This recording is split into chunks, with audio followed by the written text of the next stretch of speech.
കഴിഞ്ഞ ദിവസങ്ങളിൽ ലോക സംഭവങ്ങളെക്കുറിച്ചും നടക്കാൻ പോകുന്ന പല കാര്യങ്ങളെക്കുറിച്ചെല്ലാം നമ്മളിങ്ങനെ കുറേ ചിന്തിക്കാനിടയായി.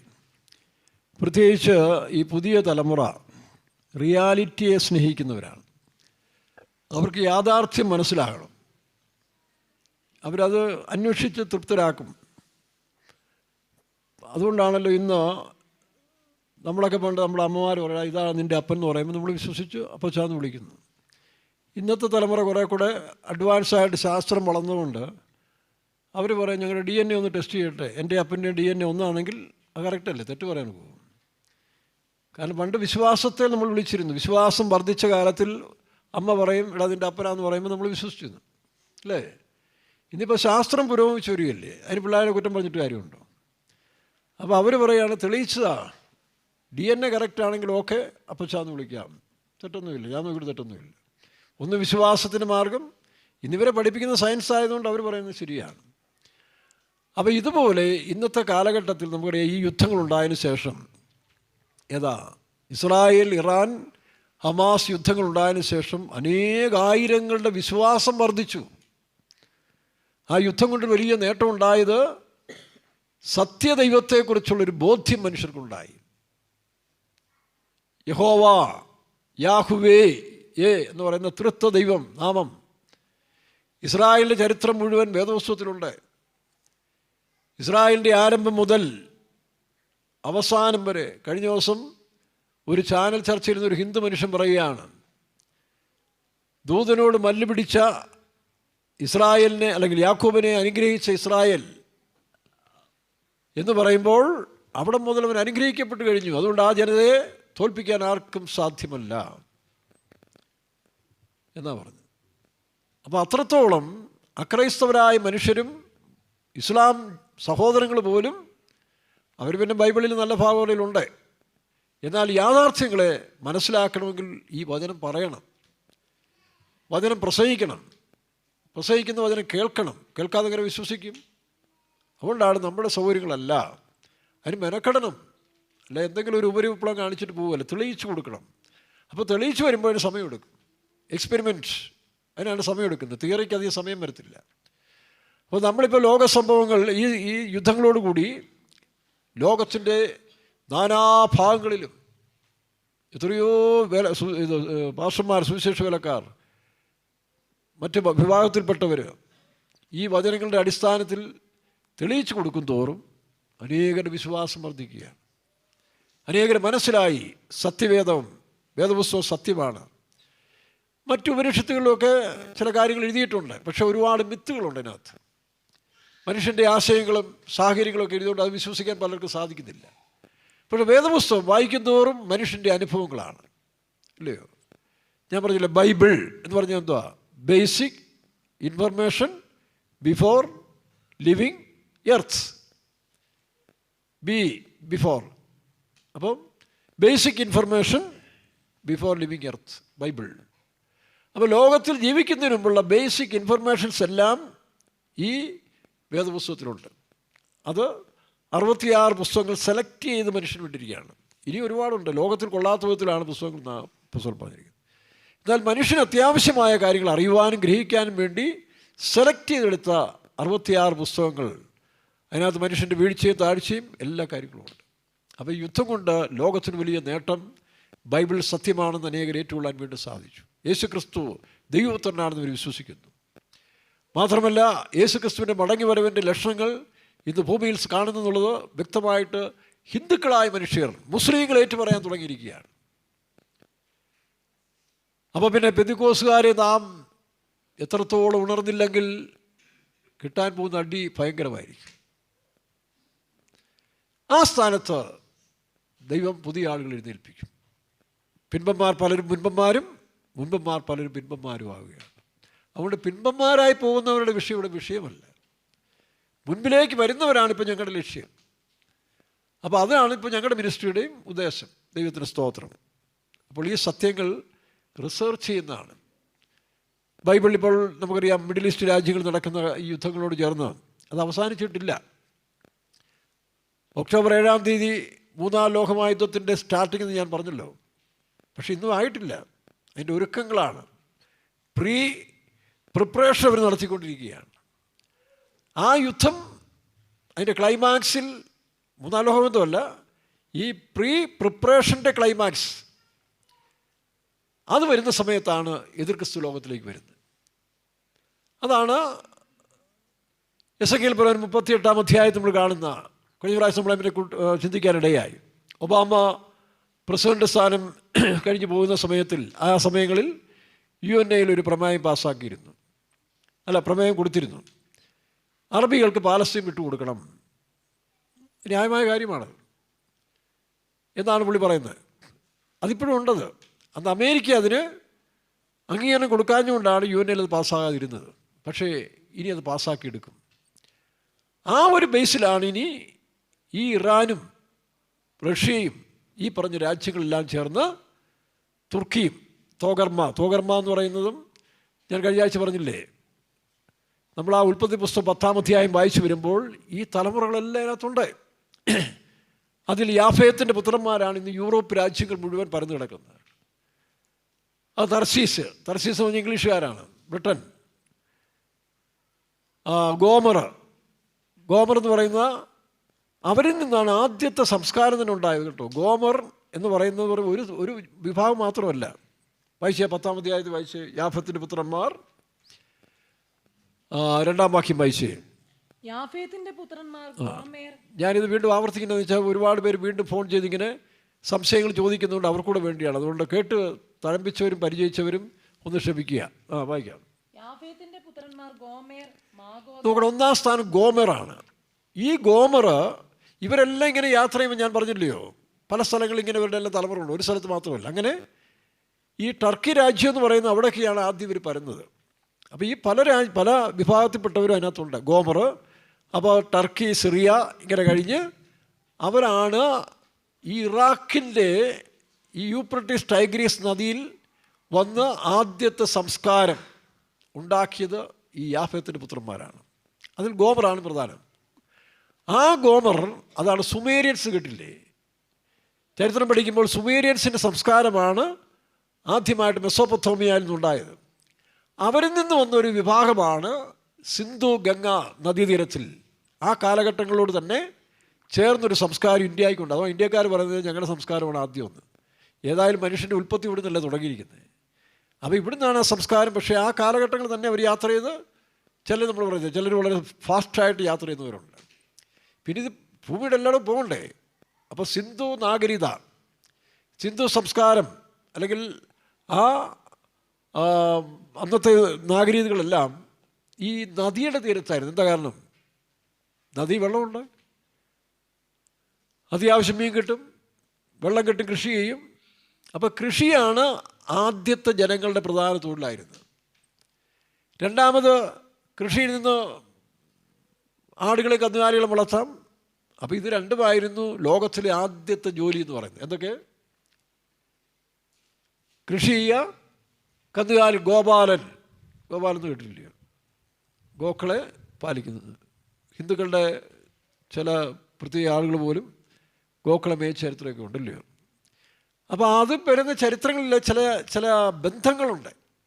ഞാൻ കഴിഞ്ഞ പ്രാവശ്യം കൽക്കിയെക്കുറിച്ച് പറഞ്ഞില്ലേ. അപ്പോൾ ഈ പറഞ്ഞ മനുഷ്യരിതിങ്ങനെ വാമൊഴിയായിട്ട് ഇങ്ങനെ പറഞ്ഞു പോകുന്നതുകൊണ്ടാണ് ചില മതങ്ങളിലൊക്കെ ചില സാമ്യങ്ങൾ ചിലത് കാണുന്നുണ്ട്. ഇപ്പോൾ കൽക്കി അവതാരങ്ങളെക്കുറിച്ച് അവർ പറഞ്ഞു വരുമ്പോൾ ആ കാലങ്ങളിൽ കലിയുഗ കാലത്തിൽ സംഭവിക്കാൻ പോകുന്നതിനെക്കുറിച്ച് ഭഗവത്ഗീതയിൽ ചില നല്ല കാര്യങ്ങളൊക്കെ എഴുതിയിട്ടുണ്ട്. അത് തെറ്റാന്ന് പറയാൻ നോക്കുമോ? എവിടെയും നല്ല കാര്യങ്ങൾ നല്ല തന്നെയാണ്. അതിൽ അർജുനനും യുധിഷ്ഠിരും എല്ലാം കൂടെ പോയി കൃഷ്ണനോട് ചോദിക്കുന്നുണ്ട്, ഇങ്ങനെ കലിയുഗത്തിൻ്റെ ലക്ഷണങ്ങൾ എന്തൊക്കെയാണെന്ന് ചോദിക്കുന്നുണ്ട്. അപ്പോൾ അവരെ പറഞ്ഞു, അതിനകത്ത് പറഞ്ഞത് അവർ അമ്പ ചെയ്ത് വിട്ട് 4 സ്ഥലത്തേക്ക് പോയി നോക്കിയിട്ട് വരാൻ പറഞ്ഞു. അപ്പോൾ നോക്കുന്ന സ്ഥലത്തിൽ ഒരാൾ പോയിട്ട് വന്നിട്ട് പറഞ്ഞു, ഞാൻ പോയ സ്ഥലത്തിൽ അസാധാരണമായൊരു കാഴ്ച കണ്ടു. ഒരു ആനയ്ക്ക് 2 തുമ്പിക്കയുണ്ടായിരുന്നു. 2 തുമ്പിക്കയുള്ള ആനയെ കണ്ടിട്ടുണ്ടോ? നിങ്ങൾ ആരെങ്കിലും കണ്ടിട്ടുണ്ടോ 2 തുമ്പിക്ക? ഞാൻ കണ്ടിട്ടില്ല. അപ്പോൾ അതെന്താണെന്ന് ചോദിച്ചപ്പോൾ അദ്ദേഹം പറഞ്ഞതാണ്, ഈ കലിയുഗ കാലത്തിൽ മനുഷ്യന് 2 വായുണ്ടാകും. കാരണം കാര്യസാധ്യത്തിന് വേണ്ടി പൊയ് വായുകൾ അഡീഷണലായിട്ട് ഒരു വായൂടെ കാണും. കാരണം കാര്യസാധ്യത്തിന് വേണ്ടി മുഖസ്തുതി പറയണോ വഞ്ചന പറയണോ, അതാണ് ഈ രണ്ട്. അപ്പോൾ എത്രയോ കാലത്ത് മുമ്പ് എഴുതിയിരിക്കുന്നൊരു സത്യമല്ലേ, തെറ്റെന്ന് പറയാൻ ഒക്കുമോ? അർജുനൻ പോയിട്ട് വന്നപ്പോൾ ചോദിച്ചു, നീ എന്താ കണ്ടത്? ഞാൻ കണ്ടത് ഒരു പശു തൻ്റെ കുഞ്ഞിനെ നക്കി നക്കി നക്കി നക്കി നക്കിക്കൊണ്ടേയിരിക്കുക. സ്നേഹം കൂടിയിട്ട് ഒരുപാട് നക്കൽ കൂടിയപ്പോൾ കണ്ടു നിന്ന മനുഷ്യർക്ക് മനസ്സിലായി ഇത് ആവശ്യമില്ലാത്ത നക്കലാണ്. അവർ പോയി ആ പശുക്കുട്ടിയെ എടുത്ത് മാറ്റിയപ്പോൾ പശുക്കുട്ടി ചാകാറായി. കാരണം ഇതിനൊരു പരുവത്തിൽ കൂടുതൽ നക്കാൻ തുടങ്ങിയാൽ അതിന് താങ്ങാൻ ഒക്കുമോ? അപ്പോൾ ഇതെന്താണ് ചോദിച്ചപ്പോൾ, അന്ത്യകാലത്തിൽ ഈ മാതാപിതാക്കന്മാർക്ക് മക്കളോട് അധികമായി വാത്സല്യം കൂടും. വാത്സല്യം കൂടിയിട്ട് അവരെ കൊണ്ട് ജോലി ചെയ്യിപ്പിക്കത്തില്ല, അവരെ കൊണ്ട് മറ്റു കാര്യങ്ങളെല്ലാം കൊടുത്തില്ല. പിന്നെ ടെലിവിഷനിലെ കാർട്ടൂൺ ഇട്ട് കൊടുത്ത് ബേക്കറി സാധനം കൊടുത്ത് അവർ ചോദിക്കുന്നതെല്ലാം കൊടുത്ത് അവരെ നശിപ്പിക്കുകയാണ്. അതാണ് ഈ നക്കൽ. അത് നമുക്കറിയാം, ഒന്നുകിൽ നക്കിക്കൊല്ലും അല്ലെങ്കിൽ ഞെക്കിക്കൊല്ലും. അപ്പം മക്കളോട് അധികം വാത്സല്യം കാണിക്കരുത്. വാത്സല്യം വേണം, പക്ഷെ കാണിക്കരുത്. അവരെ ചെറുപ്പത്തിൽ തന്നെ നല്ല ജോലിയൊക്കെ ചെയ്യിച്ച്, കഴിഞ്ഞ പ്രാവശ്യം പറഞ്ഞില്ലേ, ഏതാ നമ്മുടെ അച്ചായൻ മോളെ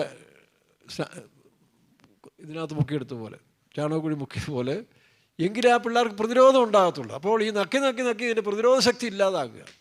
ആദ്യം നക്കണം, പക്ഷേ ഒരു സമയത്ത് കൂടുതൽ നക്കാൻ തുടങ്ങി. അതുകൊണ്ടാണ് മക്കൾക്ക് അധികം വാത്സല്യം കൊടുക്കരുത്. വിശ്വാസികൾക്കും വേലക്കാരായ ഞങ്ങൾക്ക് നടത്തിപ്പുകാരധികം വാത്സല്യം കൊടുത്താൽ നമ്മൾ വളരേണ്ട വിധത്തിൽ വളരത്തില്ല. പ്രതിരോധങ്ങളിൽ കൂടെ വളരണം. പത്തനംതിട്ടയിൽ ഒരു സെൻട്രൽ പാസ് ഒരിക്കൽ എന്നോട് പറഞ്ഞു, അവിടെ പുതിയൊരു ഫെയ്ത്ത് ഓം വയ്ക്കുന്ന സമയത്ത് വർഷങ്ങൾക്ക് മുമ്പാണ്, ഒരു കുഴി, താഴ്ചയിലൊരു കുഴി ഉണ്ടായിരുന്നു. ആ കുഴിയിൽ കൊണ്ടൊരു വാഴയുടെ മാണം കൊണ്ടിട്ടു. എന്നിട്ട് മണ്ണും വിട്ട് മൂടിക്കളഞ്ഞു. എന്തിനാ? അതിൻ്റെ ഉപദ്രവം കളയാൻ വേണ്ടി. പക്ഷേ കുറേ കഴിഞ്ഞപ്പോൾ അത് കിളുത്ത് വന്നു. കിളുത്ത് വന്നു കഴിഞ്ഞപ്പം ഇതിനെ വേണ്ടാന്ന് വെച്ച് കളഞ്ഞല്ലെന്ന് പറഞ്ഞിട്ട് പുള്ളി പോയി അതിനെ ചവിട്ടി അതിൻ്റെ നാമ്പെല്ലാം ഉടച്ച് കളഞ്ഞു. കുറച്ച് കഴിഞ്ഞ് വീണ്ടും കയറി വന്നു. 2 പ്രാവശ്യം കഴിഞ്ഞപ്പോൾ പുള്ളി എന്നാൽ പിന്നെ കിടക്കട്ടെ, എന്താവുമെന്ന് അറിയാമെന്ന് ചോദിച്ചു. പിൽക്കാലത്ത് നോക്കിയപ്പോൾ നല്ല സൂപ്പർ ഒരു കൊല. അതുകൊണ്ട് വാഴവെത്ത് വയ്ക്കുന്ന സമയത്ത് അതിൻ്റെ മണ്ട ശരിക്കായിട്ട് ചവിട്ടി ചളുക്കിയിട്ട് വെക്കാവുള്ള നാട്ടുകാർ പറഞ്ഞു. അപ്പോൾ ഇതുപോലെ ചളക്ക് കൂടുതൽ, ചവിട്ട് കൂടുതൽ ഉള്ളുന്തോറും എന്ത് ചെയ്യും? പ്രതിരോധ ശക്തി കൂടും. ആ പ്രതിരോധ ശക്തി എന്നാണ് മനുഷ്യൻ. അതുകൊണ്ട് ഇന്നത്തെ തലമുറയ്ക്ക് പ്രതിരോധ ശക്തി ഇല്ല. അവർ വേണ്ടാത്തെല്ലാം പഠിക്കുകയും ബാഗും തൂക്കിക്കൊണ്ട് ഇങ്ങനെ കറങ്ങി അടിച്ച് അവസാനം തലയ്ക്ക് മയക്കുമരുന്ന് അടിച്ചു പോയി അനേകർ നശിക്കുകയാണ്. അപ്പം അതിൻ്റെ കാരണം ഇതാണ്. അപ്പം അന്നേ മതങ്ങൾ എഴുതിയിട്ടുണ്ട്. അപ്പോൾ അതുകൊണ്ട് ആവശ്യമില്ലാത്ത സ്നേഹം ഒരുപാട് കൊടുക്കരുത് മക്കൾക്ക്. അങ്ങനെ കൊടുത്താൽ അവരുടെ പ്രതിരോധ ശക്തി നഷ്ടപ്പെടും, അവരില്ലാതായിത്തീരും. അപ്പോൾ ഇങ്ങനെ എല്ലാ വേദങ്ങളിലും ചില നല്ല കാര്യങ്ങളുണ്ട്. അതിലെടുക്കുന്നതിന് തന്നെ തെറ്റേ. നമ്മളത് മാത്രം എടുക്കാവുന്നുള്ളൂ. നമ്മൾ മാത്രമാണെങ്കിൽ ഈ ദാവീദൊക്കെ നമ്മുടെ തന്നെ ഉപ്പാപ്പന വല്ലതുമാണ്, ഒന്നുമല്ലല്ലോ. അവർ യഹൂദ നമ്മുടെ യേശു ക്രിസ്തുവിനെ ക്രൂശിച്ച പാർട്ടികളാണ്. കർത്താവായ യേശു ക്രിസ്തു കാഫറാണെന്നും കള്ളനാണെന്നും അവനെ ക്രൂശിച്ചവനാണെന്നാണ് യഹൂദൻ പറയുന്നത്. എന്നാൽ ഇസ്ലാമികൾ അതല്ല, അവരുടെ നബിയാണ്, പ്രവാചകനാണെന്ന് അവർ പറയുന്നു. അപ്പോൾ ആ കാര്യത്തിൽ തമ്മിൽ ഭേദം ആരാ? ആ കാര്യത്തിൽ, മറ്റു കാര്യത്തിലല്ല, ആ കാര്യത്തിൽ.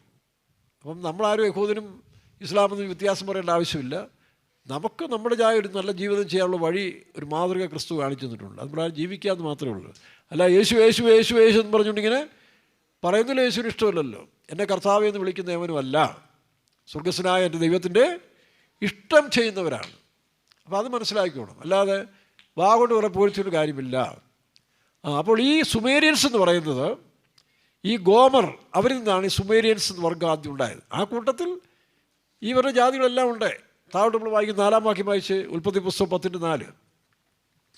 അവിടെ വീണ്ടും തലമുറകൾ ഇങ്ങനെ വന്നുകൊണ്ടിരിക്കുകയാണ്. യാവാന്റെ പുത്രന്മാർ എലീസ, തർശീശ്. നോക്കണം, യാവാന്റെ യാവാൻ എന്ന് പറയുന്നത് യാഫാത്തിൻ്റെ പുത്രനാണ്. അതിലൊന്നാണ് യാവാൻ. ഞാൻ പറഞ്ഞല്ലോ, അതിൽ ഒരു ഭാഗം ഈ മംഗോളിയൻസ് ആയിട്ട് മാറി എന്നാണ് ഒരു ചരിത്രം പറയുന്നത്. പക്ഷെ മറ്റേ ഭാഗം ഇങ്ങോട്ട് കയറി വന്നു. അതൊക്കെ വായിച്ചേ. യാവാന്റെ പുത്രന്മാർ എലീസ, തർശീശ്, എലീസ ദ്വീപ്. അപ്പോൾ തർശീസ് എന്ന് പറയുന്നത് ബ്രിട്ടനായിട്ട് ഇംഗ്ലീഷുകാരാണ് അതെടുത്തത്. അപ്പോൾ അവർ ദ്വീപുകളിൽ പോയി താമസിച്ചതാണ്. ആ തർശീസിൻ്റെ വർത്തകന്മാർ എസെക്കിയേൽ 38-ാം അധ്യായത്തിൽ ആ തർശീസിനെ വീണ്ടും കാണുന്നുണ്ട്. അപ്പോൾ ഇംഗ്ലീഷുകാരും അവരോട് ചേർന്ന് അമേരിക്കൻ, ഓസ്ട്രേലിയ, കാനഡ, ഇതെല്ലാം അതിൻ്റെ ബാലസിംബിളായിട്ട് കാണുന്നുണ്ട്. ഈ താട്ട് വായിച്ച് തർശീസ്, കിത്തീം കപ്പലുകൾ. ശലോമോൻ്റെ കാലത്തിൽ കിത്തീം കപ്പലുകൾ ഇന്ത്യയിൽ വരെ വരുമെന്ന് പറഞ്ഞു. കിത്തിയും കപ്പലുകൾ ഇന്ത്യയിൽ വന്ന് മയിലും ഇവിടുത്തെ സുഗന്ധദ്രവ്യങ്ങളും ഒക്കെ കൊണ്ടുപോയൊരു കാലഘട്ടം ഉണ്ടായിരുന്നു ശലോമോൻ്റെ കാലത്തിൽ. അതിനു മുമ്പ് നമുക്ക് സോർ രാജാവിൻ്റെ കാലം, സോറിനെ പറ്റി പറയുന്നുണ്ടല്ലോ ഇവിടെ. യെശയ്യാ 27-ാം അധ്യായത്തിൻ്റെ 10 മുതൽ 22-ാം വാക്യം വരെ വായിക്കുമ്പോൾ ഈ രാജ്യങ്ങളെക്കുറിച്ചെല്ലാം പറയുന്നുണ്ട്.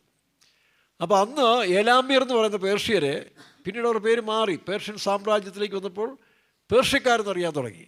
വായിച്ചേ 27-10 യെശയ്യാ പ്രവചനം. എസെക്കിയേൽ 27-10 വാക്യം. അതാണോ പാർസികളും? അതേതാ ഏത് വാക്യമാണ്? എസെക്കിയേലാണോ? എസെക്കിയേൽ 27-10 മുതൽ താഴോട്ട് 22-ാം വാക്യം വരെ വരുമ്പോൾ ഈ പറഞ്ഞ കക്ഷികളുടെ പേരെല്ലാം അതിനകത്ത് എഴുതിയിട്ടുണ്ട്. അപ്പോൾ പിന്നെ ഈ തലമുറകൾ അത് തന്നെയാണ് പറഞ്ഞുകൊണ്ടിരുന്നത്. വായിക്കാം. പാർസികൾ എന്ന് പറഞ്ഞാൽ ആരാ? പേർഷ്യൻ. ലൂഥ്യ എന്ന് ലിദിയ ദേശമുണ്ട്, ലിഡിയ എന്ന് പറഞ്ഞ രാജ്യമുണ്ട്. രണ്ടാമത് പൂത്യര്, ലിബിയ. അടുത്ത് യോദ്ധാക്കളായി നിന്റെ സൈന്യത്തിൽ ഉണ്ടായിരുന്നു, അവർ പരിചയം തലക്കോരിയും. അതെ, താഴോട്ട് വായിക്കുമ്പോൾ ഈ പാർട്ടികളെല്ലാം ഉണ്ട്. രമ, നമ്മുടെ നാട്ടിലെ പേര് ഇഷ്ടം പോലെ ഉണ്ടല്ലേ, പ്രത്യേകിച്ച് നായർ ഹിന്ദുക്കൾക്കൊക്കെ രമയെന്ന് പറയുന്നുണ്ട്. അത് ഈ പറഞ്ഞ ഗോത്രത്തിൽപ്പെട്ടതാണ്. അവരിൽ നിന്നാണ് ശെബയും ദേദാനും. 10-ാം അധ്യായത്തിൽ വായിക്കുമ്പോൾ രമയുടെ സന്തതികളാണ് ശെബയും ദേദാനും. അത് സൗദി അറേബ്യയും അതിനോട് ചേർന്ന് മറ്റൊരു രാജ്യം എന്നൊക്കെ പറയുന്നു. അപ്പോൾ ഇതെല്ലാം ശരിയായിട്ട് പഠിച്ചൊരു സമയം ഉണ്ടായിരുന്നു, ഇപ്പോൾ കുറേയൊക്കെ മറന്നുപോയി കേട്ടോ. അപ്പോൾ ഇങ്ങനെ വംശങ്ങളെല്ലാം തന്നെ നോഹയുടെ 3 പുത്രന്മാരിൽ തന്നെ ഉണ്ടായതാണ്. മറ്റത് ശേം, അതിൽ നിന്നാണല്ലോ അബ്രഹാമിൻ്റെ നാഹോറും തേഹാരും എല്ലാം വന്ന് തേരഹും അതോടെ ഇരിക്കണം. അപ്പോൾ ഇങ്ങനെയുള്ളതായ ഒരു വംശത്തിൽ നിന്നാണ് ഇത് പരന്നു വന്നുള്ള സത്യമാണ്. ഇതിനപ്പുറത്ത് ഒരു മനുഷ്യർക്കും ഒന്നും സ്ഥാപിക്കാൻ ഒക്കത്തില്ല. പിന്നെ കുറേ എണ്ണമെല്ലാം കയറി ഇങ്ങനെ ദൈവമില്ല കുരങ്ങുന്നുണ്ടായതാണ്. അതുകൊണ്ടാണ് അവൻ്റെ പറഞ്ഞ് അവനിപ്പോൾ കുരങ്ങനെ പോലെ ആയിത്തീരുകയല്ലോ. അതുപോട്ടെ. അപ്പോൾ ദൈവം മനുഷ്യരെ ശിക്ഷിച്ചു, കൃത്യമായിട്ടുള്ള തെളിവ് അറിവുകളും എല്ലാം വേദവസ്തു കൊടുത്തിട്ടുണ്ട്. അപ്പോൾ ഇതെല്ലാം കഴിഞ്ഞു. ഇനി സംഭവിക്കാൻ പോകുന്നത് എന്താണ്? ഒരു 3-ാം ലോകമഹായുദ്ധത്തിൻ്റെ പ്രതീതി ഉണ്ടാകാൻ പോവുകയാണ്. അതാണ് ഈ പറഞ്ഞ രാജ്യങ്ങൾ തരം തിരിഞ്ഞ് വരാൻ പോവുകയാണ്. അതിലൊന്നെന്താ? എസെക്കിയേൽ 32-ാം അധ്യായം നമ്മൾ പലപ്പോഴും കണ്ടു കാണിഞ്ഞാണ് ഈ ഗോഗ് മാഗോഗ് എന്ന് പറയുന്നത്. ഈ പറഞ്ഞ 10-ാം അധ്യായത്തിൽ ഇതെല്ലാം ഉണ്ട് കേട്ടോ. 10-ാം അധ്യായം നിങ്ങൾ ശരിക്കൊന്ന് പഠിച്ചാൽ മതി. ആ 10-ാം അധ്യായത്തിൻ്റെ ആ പേരുകളെല്ലാം വെച്ച് നിങ്ങൾ വേണമെങ്കിൽ നെറ്റിലൊന്ന് പരിശോധിച്ച് നോക്കിയാൽ ഇതിൻ്റെ പൂർവികമായ കാര്യങ്ങൾ പലതും അതിനകത്തുണ്ട്. അപ്പോൾ ഈ രാജ്യങ്ങൾ ചേരിതിരിഞ്ഞ് റഷ്യയും ഇറാനും ഈ പറഞ്ഞ പൂത്യരും ഇവരെല്ലാവരും ചേർന്ന്, ആഫ്രിക്കൻ രാജ്യങ്ങൾ ചേർന്ന് ഇസ്രായേലിനെ അറ്റാക്ക് ചെയ്യാൻ വരും. കാരണം ഇസ്രായേൽ അവർക്ക് പിടിക്കത്തില്ല. അപ്പോൾ ദൈവത്തിൻ്റെ പദ്ധതിക്കെതിരായിട്ടാണ് ഇവർ ചെയ്യുന്നവർ അറിയുന്നില്ല. പണ്ട് ഈജിപ്തുകാർ 1967 നാസർ ഇസ്രായേലിനെ തകർക്കുമെന്ന് പറഞ്ഞു വന്ന് ഇപ്പോൾ ഇല്ല. അവർ മര്യാദ പഠിച്ചു. അങ്ങനെ വന്ന് ഓരോ രാജ്യങ്ങളും, യോർദാനായാലും ശരി, സിറിയ ആയാലും ശരി, ഇപ്പോൾ ഇറാൻ അവസാന ഘട്ടത്തിൽ എന്തായാലും നമുക്കറിയത്തില്ല. അങ്ങനെ നിൽക്കട്ടെ. ഇനി ചിലപ്പോൾ അടുത്തത് തോഗർമാഗ്രഹം അല്ലെങ്കിൽ തുർക്കിയോട് ചിലപ്പോൾ ഒരു അറ്റാക്ക് കാണും. അവിടെ കുറേ തീവ്രവാദി, ഞാൻ പറഞ്ഞല്ലോ എസെക്കിയേൽ പ്രവചനം 32-ാം അധ്യായത്തിൽ ഈ രാജ്യങ്ങളെല്ലാം തീവ്രവാദ ശക്തികൾ സാത്താൻ പെരുകി ദൈവത്തിൻ്റെ പദ്ധതിക്കെതിരായിട്ട് നിൽക്കുന്ന രാജ്യങ്ങളാണെന്ന് മുമ്പ് നമ്മൾ കണ്ടു. അപ്പോൾ ഈ യുദ്ധം എന്തു ചെയ്യും? യെരുശലേമിനോട് അടുത്ത് വരും. യെരുശലേമിനോട് അടുത്ത് വരുന്നതാണ് നമ്മൾ കഴിഞ്ഞ ദിവസം കണ്ടു. സക്കറിയ പ്രവചനം 14-ാം അധ്യായത്തിൽ 1 മുതൽ 1 വായിച്ചേ. അത് നല്ല വായിച്ച് മനസ്സിലാക്കിയെടുക്കേണ്ട ഒരു കാര്യമാണ്. അവിടെ ഈ കാര്യങ്ങളെല്ലാം പറഞ്ഞിട്ടുണ്ട് കേട്ടോ. ഈ സംഭവിക്കുന്ന കാര്യങ്ങളെല്ലാം ഓരോ വാക്യത്തിലും എഴുതിയിട്ടുണ്ട്. വായിച്ചേ 14-1 മുതൽ. അവർ നിന്റെ നടുവിൽ വെച്ച് നിന്റെ കൊള്ള വിഭാഗിപ്പാനുള്ള യഹോവയുടെ ഒരു ദിവസം വരുന്നു. അപ്പോൾ അങ്ങനെ ഒരു ദിവസത്തേക്ക് ഇസ്രായേലിനെ വിട്ടുകൊടുക്കുന്നുണ്ട് ദൈവം. ഇനി സംഭവിക്കുന്ന കാര്യമാണ്. ഇപ്പോൾ ചിലർ പറഞ്ഞു ഇസ്രായേൽ ആർക്കൊന്നും സംഭവിക്കുകയില്ല. അല്ല, ഇസ്രായേൽ വലിയ അഴിവ് വരാൻ പോവുകയാണ്, വലിയ നാശമുണ്ടാകും. കാരണം അവിടെ പല തിന്മകൾ ഒരുപാട് പെരുകുന്നുണ്ട് ആ ദേശത്ത്. അവിടെ ഈ പറഞ്ഞ പോലെ വിഗ്രഹാരാധികളും അതുപോലെ ഹോമോസെക്സ്വാലിറ്റികളും അങ്ങനെ ദൈവത്തിന് ഹിതമില്ലാത്ത ഒരുപാട് കാര്യങ്ങളോട് പെരുകിക്കൊണ്ടിരിക്കുകയാണ്. വീണ്ടും ആ രാജ്യത്തെ ശുദ്ധീകരിക്കാൻ ദൈവം അവരെ ഏൽപ്പിച്ചു കൊടുക്കും. അപ്പോൾ അതിലൊന്നാണ് അവരെ വടക്ക് ദേശത്തുനിന്ന് കൊണ്ടുവരും. തന്നെയല്ല, ഈ യുദ്ധപ്രിയന്മാരെല്ലാം ഇസ്രായേലിൽ യഹോശാഫാത്ത് താഴ്വര അല്ലെങ്കിൽ മെഗീദോ താഴ്വരയിൽ അല്ലെങ്കിൽ ഹർമദോൻ യുദ്ധത്തോടു കൂടി ഇതെല്ലാം അവസാനിക്കുമെന്ന് നമ്മൾ കാണുന്നുണ്ട്. കഴിഞ്ഞ പ്രാവശ്യം കുറേ ഭാഗം കണ്ടു. വായിക്കാം, അതോട്ട് വായിക്കാം. ഞാൻ സകല ജാതികളെ യെരുശലേമിനോട് യുദ്ധത്തിനായി കൂട്ടിവരുത്തും. അതാണ് എസെക്കിയേൽ 38-ലും 39-ലും കാണുന്നത്. അങ്ങനെ സകല ജാതികളും യെരുശലേമിലേക്ക് കൂടി വരുമ്പോൾ ആ യുദ്ധം മൂന്നാം ലോകമഹായുദ്ധത്തിലേക്ക് പ്രവേശിക്കാൻ ആരംഭിക്കും, സ്റ്റാർട്ട് ചെയ്യുന്ന സമയത്തിൽ ഇത് വലിയ എല്ലാത്തിൻ്റെയും അനുഭവം പോലെ ഇരിക്കുന്നത് വെച്ച് താങ്ങിയാൽ പിന്നെ ലോകമില്ലാതെ വരും, ദൈവത്തിൻ്റെ പദ്ധതി നടക്കാതെ വരും, അവിടെ ദൈവം അനുവദിക്കത്തില്ല. അങ്ങനെ ആ സ്ഥലത്ത് വന്ന് അവർ യെരുശലേം പിടിക്കും. യെരുശലേമിനെ പിടിക്കുമെന്ന് താഴെ എഴുതിയിട്ടുണ്ട്, വായിക്കാം. നഗരം പിടിക്കപ്പെടുകയും വീടുകളെ കൊള്ളയിടുകയും സ്ത്രീകളെ വഷളാക്കുകയും. അപ്പം ഇങ്ങനെ ഒരു അനുഭവം ഇസ്രായേലിലുണ്ട്. നിങ്ങൾക്കറിയാമല്ലോ, ഇസ്രായേലിൽ നിന്ന് നല്ല ശതമാനം ആളുകൾ ഇപ്പോൾ പലായനം ചെയ്തുകൊണ്ടിരിക്കുകയാണ്. കഴിഞ്ഞ ദിവസം ന്യൂസ് കണ്ടില്ല, സൈപ്രസ് ദ്വീപ് എന്ന് പറയുന്നത് പൗലോസിൻ്റെ ബർണബാസിൻ്റെ മിഷണറി സ്ഥലമാണ്. പൗലോസും ബർണബാസും സൈപ്രസിൽ പോയി സുവിശേഷം അറിയിച്ച അനേക ആത്മാക്കളുണ്ട്. ഏകദേശം 90% എനിക്ക് തോന്നുന്നു ഓർത്തഡോക്സ് ക്രിസ്ത്യൻസാണ്. പാരമ്പര്യ ക്രിസ്തീയ സമൂഹങ്ങളാണ് സൈപ്രസിൽ. 5% RC-കാരുമുണ്ട്, 2% ഈ പറഞ്ഞ മുസ്ലിംസൊക്കെ ഉണ്ട്.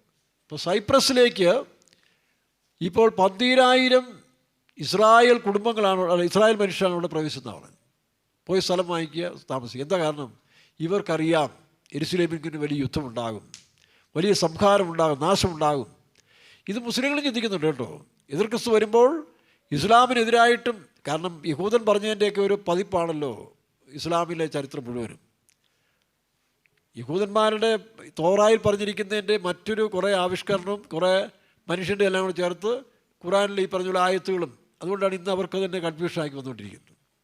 എന്നാൽ യഹൂദൻ്റെ ചരിത്രത്തിന് മായമില്ല, കാരണം അത് കറക്റ്റായിട്ട് തന്നെ ദൈവികമായും സത്യമായിട്ട് വന്നിരിക്കുന്നുണ്ട്, അവർക്ക് മാറ്റേണ്ട ആവശ്യമില്ല.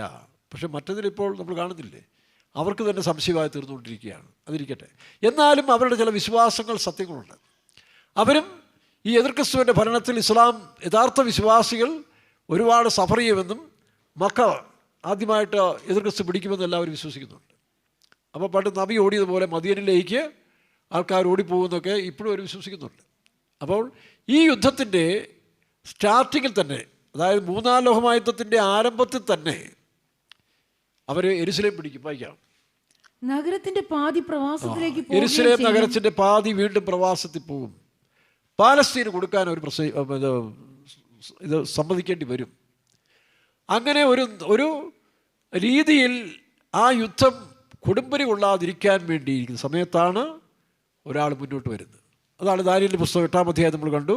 ഉഗ്രഭാവവും ഉപായബുദ്ധിയും നയബുദ്ധിയും ഉള്ളതായ ഒരു മനുഷ്യൻ ലോകത്തിലേക്ക് എഴുന്നേക്കാൻ പോവുകയാണ്. വായിച്ചേ, ദാനിയേൽ 8:23 മുതൽ വായിച്ചേ. ഉഗ്രഭാവവും ഉപായബുദ്ധിയും 25 വായിക്കുമ്പോൾ നയബുദ്ധിയുള്ളതായ ഒരു മനുഷ്യൻ. അപ്പോൾ പിന്നെ ചോദിക്കണോ? വായിക്കാം.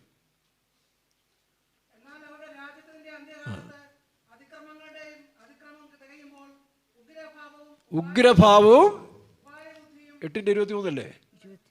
ഉഗ്രഭാവവും ഉപായബുദ്ധിയും.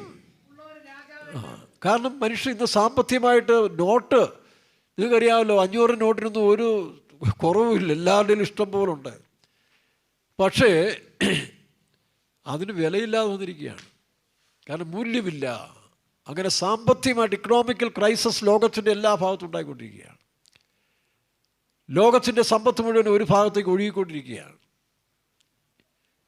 അങ്ങനെ വരുമ്പോൾ തന്തുലിതാവസ്ഥ, ഈക്വാലിറ്റി അത് നഷ്ടപ്പെടും. അപ്പോൾ അങ്ങനെ ലോകം തകർന്നുകൊണ്ടിരിക്കുന്നൊരു സമയത്തിൽ ഒരു രക്ഷകനായിട്ട് മുന്നോട്ട് വരുന്നവനാണ് ഈ ആൻറ്റി ക്രൈസ്റ്റ് എന്ന് പറയുന്ന ലോക നേതാവ് മുന്നോട്ട് വരും. അവൻ്റെ ക്യാരക്ടർ എന്തൊക്കെയാണ്? ഉഗ്രഭാവം, പിന്നെ ഭീഷണിപ്പെടുത്തേണ്ടത് ഭീഷണിപ്പെടും, കൊല്ലേണ്ടത് കൊല്ലും, ഉപായം പറയേണ്ടത് ഉപായം പറയും, നയബുദ്ധി എടുക്കണം നയബുദ്ധി എടുക്കും. അപ്പോൾ അവൻ സാധാരണക്കാരല്ല. വായിച്ച്, ഉഗ്രഭാവവും ഉപായബുദ്ധിയും. എഴുന്നേൽക്കും, വലുതായിരിക്കും. അവൻ്റെ അധികാരം വലുതായിരിക്കും. 25-ാം വാക്യം വായിച്ച്. 25. നയബുദ്ധിയാൽ. അപ്പോൾ ലോകം മുഴുവൻ കിടക്കും, ഇസ്ലാമിനെ കൈക്കലാക്കും. രണ്ടാമത് യഹൂദനെ അവൻ കൈക്കലാക്കും. ഇപ്പോൾ രണ്ടുപേര്, ഈ 2 മതങ്ങൾ കൈക്കലാക്കി പ്രശ്നം തീർന്നില്ലേ? ലോകത്തിലെ ഏറ്റവും ശക്തമായ 2 മതം അതിനെ കയ്യിലെടുക്കും. അവൻ്റെ വരവിനെക്കുറിച്ചാണ് നമ്മൾ വെളിപ്പാട് 13-ാം അധ്യായത്തിൽ കാണുന്നൊരു മൃഗം. ലോക സാമ്രാജ്യങ്ങളെല്ലാം കൂടെ ഒരു ഇതായിട്ട് മുന്നോട്ട് വരും. 13-ാം അധ്യായം. ആ 13-ാം അധ്യായത്തിൽ കാണുന്ന വരവ് തന്നെയാണ് വെളിപ്പാട് 6-ാം അധ്യായത്തിന് 2-ാം വാക്യം വായിച്ച് വെളിപ്പാട് പുസ്തകം 6:2. അപ്പോൾ ഞാൻ ഒരു വെള്ളക്കുതിരയെ കണ്ടു. നോക്കണം, വെള്ളക്കുതിര. അപ്പോൾ കലിയുഗ പണ്ഡിതന്മാർ പറയുന്നത് എന്താ? കൽക്കി വരുന്നത് വെള്ളക്കുതിരയിലാണെന്നാണ്. അപ്പോൾ ഇതെല്ലാം ഞാൻ ഈ മതങ്ങൾ ഇങ്ങനെ ഷെയർ ചെയ്ത് വന്നപ്പോൾ അവർക്കെല്ലാം കിട്ടിയത് അവരുടേതായ കൾച്ചർ അനുസരിച്ച് ഓരോന്ന് പറഞ്ഞത് മാത്രമേ ഉള്ളൂ. സംഗതി സത്യങ്ങൾ ചിലതെല്ലാം ഒന്ന് തന്നെയാണ്. ഇസ്ലാം പറയുന്നത് എന്താ? തങ്ങളെ രക്ഷിക്കാൻ ഇമാം മഹദി വരും, അത് വെള്ളക്കുതിരയിലാണെന്നാണ്. ആ വെള്ളക്കുതിര എന്ന് കണ്ടുകൊണ്ടാണ് അവർക്ക് ഈ പറഞ്ഞ പോലെ വെളിപ്പാട് പുസ്തകം 6-ാം അധ്യായത്തിലെ വെള്ളക്കുതിരയും 19-ാം അധ്യായത്തിലെ വെള്ളക്കുതിരയും ഇസ്ലാം ഒന്നായിട്ടാണ് ചിലർ പഠിപ്പിക്കുന്നത്. ഷിയ മുസ്ലിങ്ങളെക്കാൾ സുന്നി മുസ്ലിങ്ങൾ അത് കൂടുതൽ വിശ്വസിക്കുന്നുണ്ട്. അപ്പം ഈ രണ്ട് കുതിരയും രണ്ടും രണ്ടാണ്. കാരണം യോഹന്നാന് കൊടുത്ത വെളിപ്പാടാണ്. പിന്നെ കോപ്പി എഴുതാൻ പോകുമ്പോൾ ചിലപ്പോൾ തെറ്റിപ്പോവും. കോപ്പി എഴുതിയെടുക്കുമ്പോൾ അത് തെറ്റിപ്പോകുന്ന പോലെയാണ്. ഇത് രണ്ടും രണ്ട് അനുഭവമാണ്. വെളിപ്പാട് ദിവസം 6-ാം അധ്യായത്തിൽ കാണുന്ന വെള്ളക്കുതിര ലോക നേതാവായിട്ട് വരുന്ന എതിർ ക്രിസ്തുവിനെയാണ് കാണിക്കുന്നത്. വായിച്ച്. അപ്പോൾ ഞാൻ ഒരു വെള്ളക്കുതിരയെ കണ്ടു. അതിന്മേൽ ഇരിക്കുന്നവന്റെ കയ്യിൽ ഒരു വില്ലുണ്ട്. അവൻ ഒരു കിരീടവും ലഭിച്ചു. നോക്കണം, വില്ലതെ കാണിക്കുന്നു. സമാധാന ഉടമ്പടിയാണ്. നോഹയുടെ കാലത്ത് വെള്ളപ്പൊക്കത്തിന് ശേഷം ദൈവം ആകാശത്തിൽ വില്ല് കാണിച്ചു. എന്നിട്ട് ജനങ്ങളോട് നിയമം ചെയ്തു, ഇനി വെള്ളത്താൽ നിങ്ങൾ നശിപ്പിക്കുകയില്ല. അപ്പോൾ ലോകത്തോടൊരു നിയമം ചെയ്ത് വരുന്ന ലോകരക്ഷിതാവായ എതിർ ക്രിസ്തുവിനെയാണ് ഈ പറഞ്ഞ വില്ലോടുകൂടി വരുന്നത്. കാരണം അമ്പില്ല. അപ്പോൾ സമാധാനം എന്ന് പറയുമ്പോൾ ഗർഭിണിക്ക് അപ്പോൾ സമാധാനമല്ല ഇനി ആവശ്യം. അതിനൊരു പുതിയ അജണ്ടയായിട്ട് അവൻ മുന്നോട്ട് വരും. അപ്പോൾ അവർ അംഗീകരിക്കും.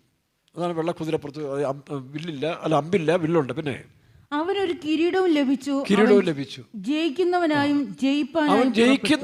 ജയിപ്പാനായും പുറപ്പെട്ടു. പക്ഷെ അത് സ്റ്റാർട്ടിങ് ആരംഭിച്ചെങ്കിലും പിന്നീട് നോക്കുമ്പോൾ ആകെ അപകടത്തിലാണ്. എന്താ കാരണം? അടുത്ത കുതിരയുടെ കളർ മാറി. കുതിര ഒന്ന് തന്നെയാണ്, പക്ഷെ കളർ മാറി. 4-ാം വാക്യത്തിൽ വായിക്കുമ്പോൾ അത് ചുവപ്പ് കുതിര, 6-ാം വാക്യത്തിൽ വായിക്കുമ്പോൾ മഞ്ഞ, അടുത്ത വാക്യം 8-ാം വാക്യം വായിക്കുമ്പോൾ അത് പച്ചയും മഞ്ഞയും കളർന്നൊരു കുതിരയുടെ ഷേപ്പിലേക്ക് വരികയാണ്. അപ്പോഴത്തേക്ക് അവർ സാമ്രാജ്യം ശക്തിപ്പെട്ടു. അപ്പോൾ എതിർ ക്രിസ്തു തൻ്റെ സാമ്രാജ്യത്തെ സ്ഥാപിച്ചുകൊണ്ട് പോകുന്ന സമയത്തിൽ ഇവൻ ആരംഭം തന്നെ നിയമം ചെയ്യും. ആരോടെ? റഷ്യയും ഇസ്രായേലും അറബികളും എല്ലാം തമ്മിലൊരു ഐക്യത ഉണ്ടാക്കി, ഇനി യുദ്ധം വേണ്ട, നിങ്ങളുടെ ആലയം പണിയാം. യഹൂദൻ ആലയമല്ല ഏറ്റവും വലിയ വിഷയം. അങ്ങനെ യഹൂദൻ്റെ ആലയം പണിയാനായിട്ടുള്ള പെർമിഷൻ കൊടുക്കും. മുസ്ലിങ്ങളുടെ താല്പര്യങ്ങളെത്തോളം അവൻ സ്റ്റാർട്ട് ചെയ്യുകയും ചെയ്യും. അങ്ങനെ എല്ലാവരും ഏകീകരിച്ച് ലോകത്തിലൊരു നേതാവ് വരാൻ പോവുകയാണ്. അവനാണ് എതിർ ക്രിസ്തു. അത് വെളിപ്പാട് ദിവസം 13-ാം അധ്യായം, ദാനിയേൽ 8-ാം അധ്യായം, ദാനിയേൽ 11-ാം അധ്യായത്തിലൊക്കെ കൃത്യമായിട്ട് പറഞ്ഞിട്ടുണ്ട്. അവൻ വന്ന് മുന്നോട്ട് വരുമ്പോൾ അവൻ എന്ത് ചെയ്യും? പതുക്കെ ഓരോ രാജ്യങ്ങൾ കീഴ്പ്പെടുത്താൻ തുടങ്ങും. ദാനിയേൽ 11:24 വായിച്ച്. ദാനിയേൽ 11:24 അവിടെ വായിക്കുമ്പോൾ അവൻ പുഷ്ടിയുള്ള ദേശം കൈവശമാക്കാൻ തുടങ്ങും. അപ്പോൾ ദേശത്തിൽ ഏറ്റവും പുഷ്ടിയുള്ള ദേശങ്ങൾ നോക്കി, ഇതാണ് ഇസ്ലാം പറയുന്നത്, ഇത് മക്ക അവൻ കൈവശമാക്കും. ഏറ്റവും സമൃദ്ധിയുള്ള സൗദി അറേബ്യയിലെ മക്ക അവൻ കൈവശമാക്കും എന്നാണ് പറയുന്നത്. അങ്ങനെ രണ്ടാമത് അടുത്ത വാക്യത്തിലേക്ക് വരുമ്പോൾ അവൻ മനോഹര ദേശത്തേക്ക് കൈ നിർത്തും. 45-ാം വാക്യം വായിച്ച്. 11:24, 11:45. അവൻ സമാധാനത കാലത്ത് തന്നെ സംസ്ഥാനത്തിലെ പുഷ്ടിയേറിയ സ്ഥലങ്ങളിൽ വന്ന് തന്റെ പിതാക്കന്മാരോ പിതാമഹന്മാരോ ഒരു നാളും ചെയ്യാത്തത് ചെയ്യും. 44-45 വായിച്ച്. എന്നാൽ കിഴക്ക് നിന്നും വടക്ക് നിന്നുമുള്ള വർത്തമാനങ്ങളാൽ അവൻ പരവശനാകും. പക്ഷെ എല്ലാ രാജ്യങ്ങളും അവന് സമ്മതിക്കും. കിഴക്ക് നിന്നും വടക്ക് നിന്നും ചില രാജ്യങ്ങൾ എതിർ ക്രിസ്തുവിനോട് എതിർത്ത് വയ്ക്കും. അപ്പോൾ കിഴക്കൻ രാജ്യം അതാ ചൈന ഇവൻ്റെ സാമ്രാജ്യത്തിന് സമ്മതിക്കത്തില്ല. വടക്കൻ രാജ്യം അതാ യോർദാനും സിറിയയൊക്കെ ഒരു ഭാഗം, യോർദാൻ ഇവരോട് സമ്മതിക്കത്തില്ല. അതുകൊണ്ടാണ് മറ്റൊരു വാക്യത്തിൽ വായിക്കുമ്പോൾ വായിച്ചതായിട്ട് വായിക്കാം. അവൻ കിഴക്ക് നിന്നും വടക്കു നിന്നുമുള്ള വർത്തമാനങ്ങളാൽ അവൻ പരവശനാകും. പിന്നെ അങ്ങനെ അവൻ പലരെയും നശിപ്പിച്ച് നിർമൂലനാശം വരുത്തേണ്ടതിന് മഹാക്രോധത്തോടെ പുറപ്പെടും. പിന്നെ അവൻ സമുദ്രത്തിനും മഹത്വമുള്ള വിശുദ്ധ പർവ്വതത്തിനും മധ്യേ മണിപ്പന്തലിടും. അവിടെ അവൻ അന്തരിക്കും, ആരും അവനെ രക്ഷിക്കുകയില്ല. ഇതാണ് അവന്റെ അവസാനം. 38-ാം വാക്യം. അതിനു പകരം അവൻ കോട്ടയുടെ ദേവനെ ബഹുമാനിക്കും. അവന്റെ പിതാക്കന്മാർ അറിയാത്ത ഒരു ദേവനെ അവൻ പൊന്നുകൊണ്ടും വെള്ളി കൊണ്ടും രത്നം കൊണ്ടും മനോഹര വസ്തുക്കൾ കൊണ്ടും ബഹുമാനിക്കും. നോക്കണം, ഈ ബിംബത്തെയാണ് ഇസ്രായേലിന്റെ ആലയം പണിത് കഴിയുമ്പോൾ അവിടെ കൊണ്ട് വെക്കുന്നത്. മത്തായിയുടെ സുവിശേഷത്തിൽ കർത്താവ് പറഞ്ഞില്ലയോ, ശൂന്യമാക്കുന്ന മ്ലേച്ഛത വിശുദ്ധ സ്ഥലത്ത് നിൽക്കുമ്പോൾ കാണുമ്പോൾ. വായിക്കാം. മത്തായിയുടെ സുവിശേഷം 15-ാം അധ്യായത്തിൻ്റെ 24-15-16. എന്നാൽ ദാനിയേൽ പ്രവാചകൻ മുഖാന്തരം അരുളി ചെയ്തതുപോലെ ശൂന്യമാക്കുന്ന മ്ലേച്ഛത വിശുദ്ധ സ്ഥലത്തിൽ നിൽക്കുന്നത് നിങ്ങൾ കാണുമ്പോൾ വായിക്കുന്നവൻ ചിന്തിച്ചുകൊള്ളട്ടെ. അപ്പോൾ ഇവൻ്റെ പ്രതിമ റോബോട്ടുകളെ വെച്ചുകൊണ്ട് ഇവൻ സംസാരിപ്പിച്ച് ലോകം ഭരിക്കാൻ ശ്രമിക്കും. ഇതെല്ലാം ഡീറ്റെയിൽസ് ആയിട്ട് പഠിച്ചാൽ പിന്നീട് ചോദിച്ച് പഠിച്ചാൽ മതി ഓരോരുത്തർ. അതുതന്നെയാണ് ലൂക്കോസ് സുവിശേഷം 21-ാം അധ്യായത്തിൽ 22-ാം വാക്യത്തിൽ വായിക്കുമ്പോൾ കർത്താവ് പറഞ്ഞിരുന്നു സൈന്യം യെരുശലേമിനെ വളയുന്നത് കാണുമ്പോൾ. അപ്പോൾ സൈന്യം യെരുശലേമിലേക്ക് വളരുകയും യെരുശലേം പിടിക്കപ്പെടുകയും ചെയ്യുന്നുള്ള സക്കറിയാവിൻ്റെ വചനം കർത്താവായ യേശു തന്നെ അത് പ്രവചനമായിട്ട് പറഞ്ഞിട്ടുണ്ട്. വായിച്ചേ. സൈന്യങ്ങൾ യെരുശലേമിനെ വളഞ്ഞിരിക്കുന്നത് കാണുമ്പോൾ അതിന്റെ ശൂന്യകാലം അടുത്തിരിക്കുന്നു എന്ന് അറിഞ്ഞുകൊള്ളുവിൻ. അന്ന് യഹൂദയിലുള്ളവർ മലകളിലേക്ക് ഓടിപ്പോകട്ടെ, അതിന്റെ നടുവിലുള്ളവർ പുറപ്പെട്ടു പോകട്ടെ, നാട്ടുമ്പുറങ്ങളിലുള്ളവർ അതിൽ കടക്കരുത്. എഴുതിയിരിക്കുന്നതെല്ലാം നിവൃത്തിയാകേണ്ടതിന് ആ നാളുകൾ പ്രതികാരകാലം ആകുന്നു. നോക്കണം. അപ്പോൾ എന്ത് ചെയ്യും? ഈ പ്രതികാരകാലം യെശയ്യാ 61-ാം അധ്യായത്തിൽ കർത്താവായ യെശയ്യാ പ്രവചിക്കുമ്പോൾ പ്രസാദ വർഷവും പ്രതികാരകാലം എന്ന് എടുത്തു പറഞ്ഞിട്ടുണ്ട്. പക്ഷേ ലൂക്കോസിന് 4-ാം അധ്യായത്തിൽ യേശു എടുത്തു പറയുമ്പോൾ പ്രതികാരകാലം പറയുന്നില്ല. കാരണം സഭയെ സംബന്ധിച്ചിട്ടുള്ളത് ആവശ്യമില്ലാത്തൊരു കാര്യമാണ്. യഹൂദനെ സംബന്ധിച്ച് ആ പ്രതികാരകാലം അവർക്ക് വരുന്നൊരു കാലം കൂടിയാണ്. അപ്പോൾ ഈ പറഞ്ഞ കാര്യങ്ങളെല്ലാം ക്രിസ്തു പറഞ്ഞതും പ്രവാചകന്മാർ പറഞ്ഞതെല്ലാം സത്യമായി നിറവേറും. അങ്ങനെ സൈന്യം യെരുശലേമിനെ വളഞ്ഞ് യെരുശലേമിന് അല്ലെങ്കിൽ എല്ലാം തകർക്കപ്പെടുന്ന സമയത്ത് വരുമ്പോൾ ഈ എതിർ ക്രിസ്തു വരികയും അവൻ ഭരണം ഏറ്റെടുക്കുകയും ചെയ്യും. പക്ഷേ അതുകൊണ്ട് അവസാനിക്കുന്നില്ല. അവിടെയാണ് ആ യുദ്ധം പിന്നെ നീളുകയാണ്. ഈ 3-ാം ലോകയുദ്ധം എന്ന് പറയുന്നത് തന്നെയാണ് ഹർമോദോൻ യുദ്ധം. അങ്ങനെ ഇവൻ്റെ ആരംഭം തന്നെ യുദ്ധമുണ്ടായിട്ട് ഇവൻ 7 വർഷം ഭൂമിയെ ഭരിക്കും. ഈ 7 വർഷവും യുദ്ധം ഉണ്ടായിക്കൊണ്ടേയിരിക്കും.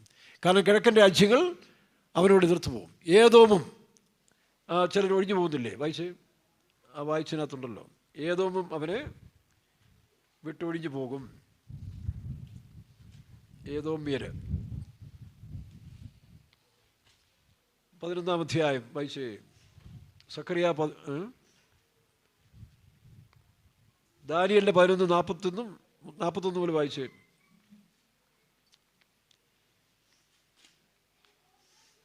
ദാനിയേൽ 11:41 മുതൽ താഴോട്ട് വായിക്കാം.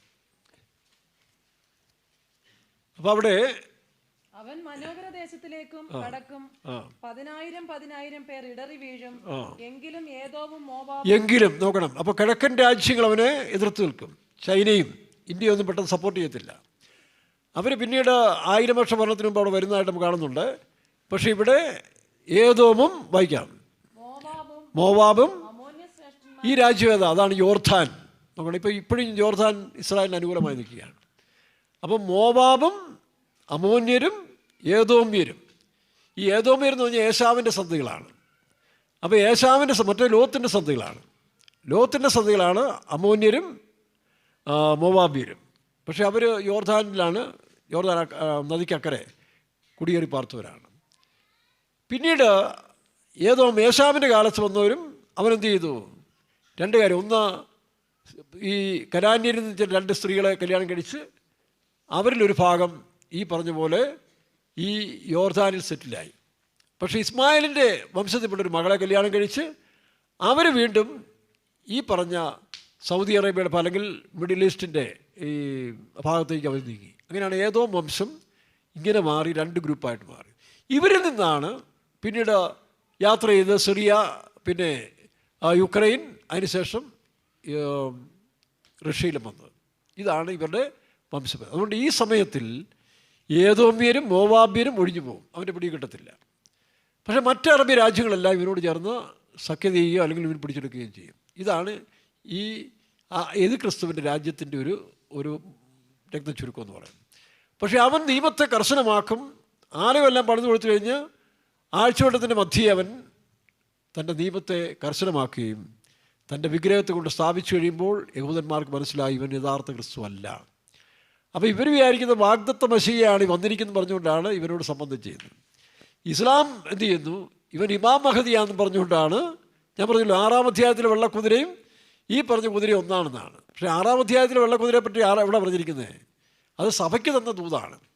അപ്പോൾ സുവിശേഷം അറിയാവുന്നവർക്ക് മാത്രമേ അറിയത്തുള്ളൂ ഈ 6-ാം അധ്യായത്തിലെ വെള്ളക്കുതിരപ്പുറത്ത് വരുന്നവനെ എതിർ ക്രിസ്തുവാണെന്നും 19-ാം അധ്യായത്തിൽ വരുന്ന യേശു ക്രിസ്തുവാണെന്നും. പക്ഷേ ഇവരെന്ത് ചെയ്തു? ഇത് 2 ക്രിസ്തുവാണെന്ന് പറഞ്ഞുകൊണ്ട് ഇവനോട് സഖ്യത ചെയ്യും. പക്ഷേ രണ്ടുപേർക്കും ഉപദ്രവം ഉണ്ടാകും. ഇസ്ലാമിനും ഉണ്ടാകും, യഹൂദനും ഉണ്ടാകും രണ്ടാമത്തെ ഉപദ്രവം. പക്ഷേ സഭ അതിന് മുമ്പ് എടുക്കപ്പെടുകയും സഭയിൽ ശേഷം ഒരു കൂട്ടർക്ക് ഉപദ്രവം അത് വേറെ. അത് ആദ്യത്തെ മുദ്രവർഷം. ഇത് രണ്ടാമത്തെ മുദ്രവർഷം ഇസ്ലാമിനും യഹൂദനും ഒരുപോലെ ഉപദ്രവം ഉണ്ടാകുന്ന കാലം വരും. അവൻ നിയമത്തെ തിരിച്ചു കളയും. പക്ഷേ ആത്മീയരുടെ കാര്യമാണ് ഈ പറയുന്നത്. അപ്പോൾ ആ സമയത്താണ് ഇവർ മലകളിലേക്ക് ഓടിപ്പോകാൻ യേശു പറഞ്ഞു. അന്നാളിൽ നിങ്ങൾ എന്ത് ചെയ്യണം? മലകളിലേക്ക് ഓടിപ്പോവുക. സബത്ത് നാളിലോ പിന്നെ വായിക്കാം. എന്നാൽ നിങ്ങളുടെ ഓടിപ്പോക്ക് ശീതകാലത്ത് വാക്യം പറ. 24:30. എന്നാൽ നിങ്ങളുടെ ഓടിപ്പോക്ക് വായിക്കാം. എന്നാൽ നിങ്ങളുടെ ഓടിപ്പോക്ക് ശീതകാലത്തോ ശബത്തിലോ സംഭവിക്കാതിരിക്കാൻ പ്രാർത്ഥിപ്പീൻ. ലോകാരംഭം മുതൽ ഇന്ന് വരെ സംഭവിച്ചിട്ടില്ലാത്തതും ഇനിമേൽ സംഭവിക്കാത്തതുമായ വലിയ കഷ്ടം അന്ന് ഉണ്ടാകും. ആ നാളുകൾ ചുരുങ്ങാതിരുന്നാൽ ഒരു ജഡവും രക്ഷിക്കും. അപ്പോൾ ഓടിപ്പോക്കിൻ്റെ ഒരു സമയമുണ്ട്. അതെപ്പോഴാ? ഈ എതിർ ക്രിസ്തുവിൻ്റെ ഭരണം മൂത്ത് കഴിയുമ്പോൾ യഹൂദിനെ പിടിപ്പിക്കാൻ തുടങ്ങും. യഹൂദിന് മാത്രമല്ല, അവൻ്റെ നിയമത്തെ അനുസരിക്കാത്തവർക്ക് എല്ലാവർക്കും. ക്രിസ്ത്യാനിക്ക് ആദ്യം ഉണ്ടാകും ആദ്യത്തെ 3 വർഷം. രണ്ടാമത്തെ 3 വർഷത്തിൽ യഹൂദനും ഉണ്ടാകും, ഒറിജിനൽ ഇസ്ലാമിക വിശ്വാസികൾക്കും ഉണ്ടാകും. മനസ്സിലാവുന്നു? അവരെ അതുകൊണ്ടാണ് അവർ പറയുന്നത് ദജ്ജാൽ ഞങ്ങളെ ഒന്ന് ഉപദ്രവിക്കും. അപ്പോൾ ഈശാ നബി വന്ന് ഞങ്ങളെ രക്ഷിക്കുന്നവർ കൃത്യമായിട്ട് പഠിപ്പിക്കുന്നുണ്ട്. ഈശാ നബി വരും, രണ്ടാമത് വരും. അതിനുശേഷം ഈശാ നബി കല്യാണം കഴിക്കുമെന്നാണ് പറഞ്ഞത്. ഇതവർക്ക് തെറ്റിയ വേറൊരു തെറ്റാണ്. ആ കല്യാണം ആക്ഷികമായ കല്യാണമല്ല, കുഞ്ഞാടിൻ്റെ കല്യാണം വന്നുവല്ലോ എന്നുള്ളതിൻ്റെ ആത്മീയ അർത്ഥം മനസ്സിലാകാതെ ഇതുകൊണ്ടാണ് യേശുക്രിസ്തു രണ്ടാമത് കല്യാണം കഴിക്കുമെന്ന് പറഞ്ഞതിൻ്റെ കാരണം. അത് സഭയാണ്. ക്രിസ്തുവിൻ്റെ മണവാട്ടി എന്ന് പറഞ്ഞാൽ അലങ്കാര ഭാഷയിൽ പറഞ്ഞിരിക്കുന്ന കാര്യങ്ങളാണ് അവർ ആക്ഷികമായിട്ട് എടുത്തത് മാത്രമേ ഉള്ളൂ. അതുപോട്ടെ. അപ്പോൾ ഈശാ നബി ഒന്ന് അവരെ രക്ഷിക്കുമെന്ന് പറയുന്നത് രണ്ട് കറക്റ്റാണ്. ഇമാം മഹദി, ഈശാ നബി എന്ന് പറയുന്നത്. പക്ഷേ ഇവരാദ്യം ഇമാം മഹദി എന്ന് വിശ്വസിക്കുന്ന ദജ്ജാലിനെയാണ്. ദജ്ജാൽ അവർ യഹൂദനെയും ചതിക്കും, ഇസ്ലാമിനെയും ചതിക്കും. അങ്ങനെ ഇവൻ്റെ കാര്യം മനസ്സിലാക്കി കഴിയുമ്പോൾ ഇവരവനോട് എതിർത്ത് നിൽക്കും. അപ്പോൾ അവരോടെതിരായി ഉപദ്രവത്തിൻ്റെ കാഠിന്യം കൂടുമ്പോൾ അവർ മലകളിലേക്ക് ഓടിപ്പോകാൻ പറഞ്ഞ് യേശു. അപ്പോൾ ആ സമയത്ത് എന്ത് ചെയ്യുന്നറിയാവോ? ഒരു സുവിശേഷം പറയുന്നുണ്ട്. വെളിപ്പാട് ദിവസം 11-ാം അധ്യായത്തിൽ കാണുന്ന ആനോക്ക് ഏലിയാവും ഇവർക്ക് രക്ഷയുടെ വചനങ്ങൾ അറിയിക്കുമ്പോൾ യേശു ക്രിസ്തുവിനെ സ്വീകരിക്കുന്നവരുണ്ട്. അങ്ങനെ യേശു ക്രിസ്തുവിനെ വിശ്വസിക്കുന്ന പെന്റിക്കോസ്റ്റൽ ക്രിസ്ത്യൻസ് യഹൂദന്മാരുടെ ഒരു ശേഷിപ്പുണ്ട്. യെശയ്യാപ്രവചനം 9-ാം തോന്നുന്നു വായിക്കുമ്പോൾ, നിങ്ങൾ 10-ാം തോന്നുന്നല്ലേ, നിങ്ങൾ കടൽക്കരയിൽ പോലെ പെരുകിയാലും ശേഷിപ്പത്ര രക്ഷിക്കപ്പെടും. ദാനിയേലിൻ്റെ പുസ്തകം, യിരെമ്യാവിൻ്റെ പുസ്തകം 30-8 വായിക്കുമ്പോൾ യാക്കോബിനുണ്ടാകുന്നൊരു കഷ്ടകാലം, ഒരു ചെറിയ ശേഷിപ്പ്. സഖറിയാ പുസ്തകം 13 വായിക്കുമ്പോഴേ 13-12 വായിക്കുമ്പോഴേ അവരെന്ത് ചെയ്യും? വാളിനിരയായിത്തീരുന്ന സമയം വരും, ചെറിയ ആട്ടുംകൂട്ടം. എത്രാമത്തേക്ക് വാക്യത്?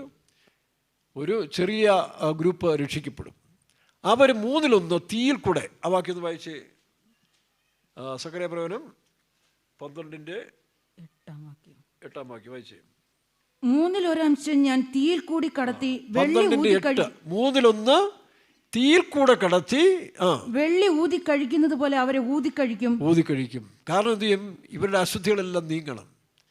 അല്ലെങ്കിൽ ദുഷ്ടന്മാരെല്ലാം നശിക്കുകയും ഈ പറഞ്ഞ സജ്ജനങ്ങളെ ചേർക്കാനായിട്ട് കൽക്കി അവതരിക്കുന്നു പറഞ്ഞ പോലെ ഹിന്ദുക്കൾ വിശ്വസിക്കുന്ന കൽക്കിയും ഇവരുടെ ഇമാം മഹദിയും കർത്താവായ യേശുവിൻ്റെ രണ്ടാമത്തെ വരവിനെ കാണിക്കും. രണ്ടാമത്തെ വരവെന്ന് പറഞ്ഞാൽ ഈ വരവിനെ കാണിക്കുന്ന സമയമാണ്.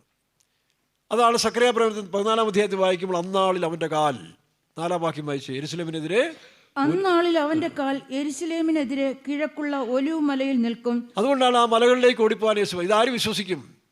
ഈ ഉപദ്രവകാലങ്ങളിൽ രക്ഷിക്കപ്പെടുന്ന 144,000 യഹൂദന്മാരെ നമുക്ക് കാണാൻ കഴിയുന്നുണ്ട്. 144,000 പേര്. വെളിപ്പാട് പുസ്തകം 7-ാം അധ്യായത്തിൽ അവരെ മുദ്രയിട്ട് വേർതിരിക്കും. അവർ പെന്റിക്കോസ്റ്റൽ ക്രിസ്ത്യാനികളാണ്.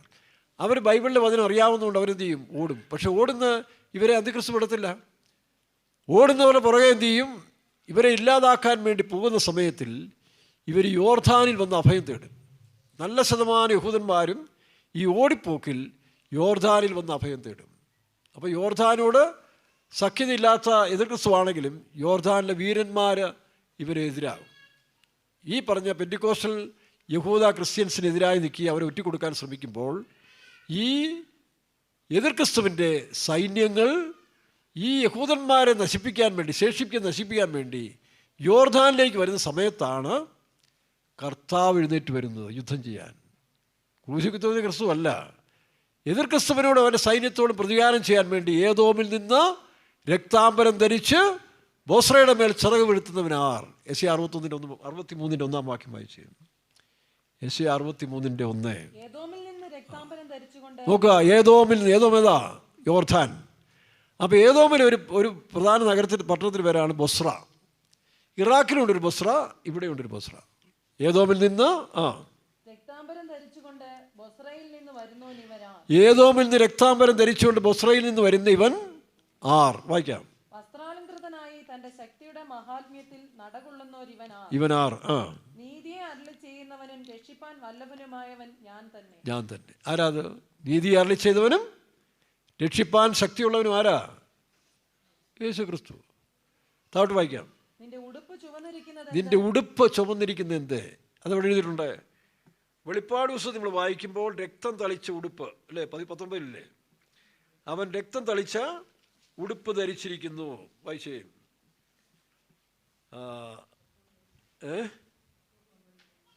വായിക്കാം. 19:11 13. അവൻ രക്തം തളിച്ച ഉടുപ്പ് ധരിച്ചിരിക്കുന്നു. ദൈവവചനം എന്ന പേർ. അടുത്ത് 11 വാക്യം മുതൽ വായിച്ചേ. 11 മുതൽ. അനന്തരം സ്വർഗം തുറന്നിരിക്കുന്നത് നോക്കണം. സ്വർഗം, അതാണ് സ്വർഗത്തിൽ നിന്ന് വെള്ളക്കുതിര വരുന്നെന്ന് കൽക്കി അവതാരമെന്ന കലിയുഗത്തിൽ വിശ്വസിക്കുന്ന ഹൈന്ദവ വേദാന്തത്തിലും ഭഗവത്ഗീതയിലും ഇസ്ലാമിൻ്റെ ഖുറാനിൽ പറയുന്ന ഈ പറഞ്ഞ ഇമാം മഹദി അല്ലെങ്കിൽ രക്ഷകനായി വരുന്ന ഈസാ നബി വെള്ളക്കുതിരപ്പുറത്ത് വരുന്നു. പക്ഷേ 6-ാം അധ്യായത്തിൽ അവർക്ക് തെറ്റിപ്പോയി, അത് ക്രിസ്തുവാണ്. എന്നാൽ 10-ാം അധ്യായത്തിൽ വായിക്കുമ്പോൾ 11 വീണ്ടും വായിച്ച്. അനന്തരം സ്വർഗം തുറന്നിരിക്കുന്നത് ഞാൻ കണ്ടു. ഒരു വെള്ളക്കുതിര പ്രത്യക്ഷമായി. അതിന്മേൽ ഇരിക്കുന്നവന് വിശ്വസ്തനും സത്യവാനും എന്ന് പേർ. വിശ്വസ്തനും സത്യവാനും എന്ന് പേർ. അവൻ നീതിയോടെ വിധിക്കുകയും പോരാടുകയും ചെയ്യുന്നു.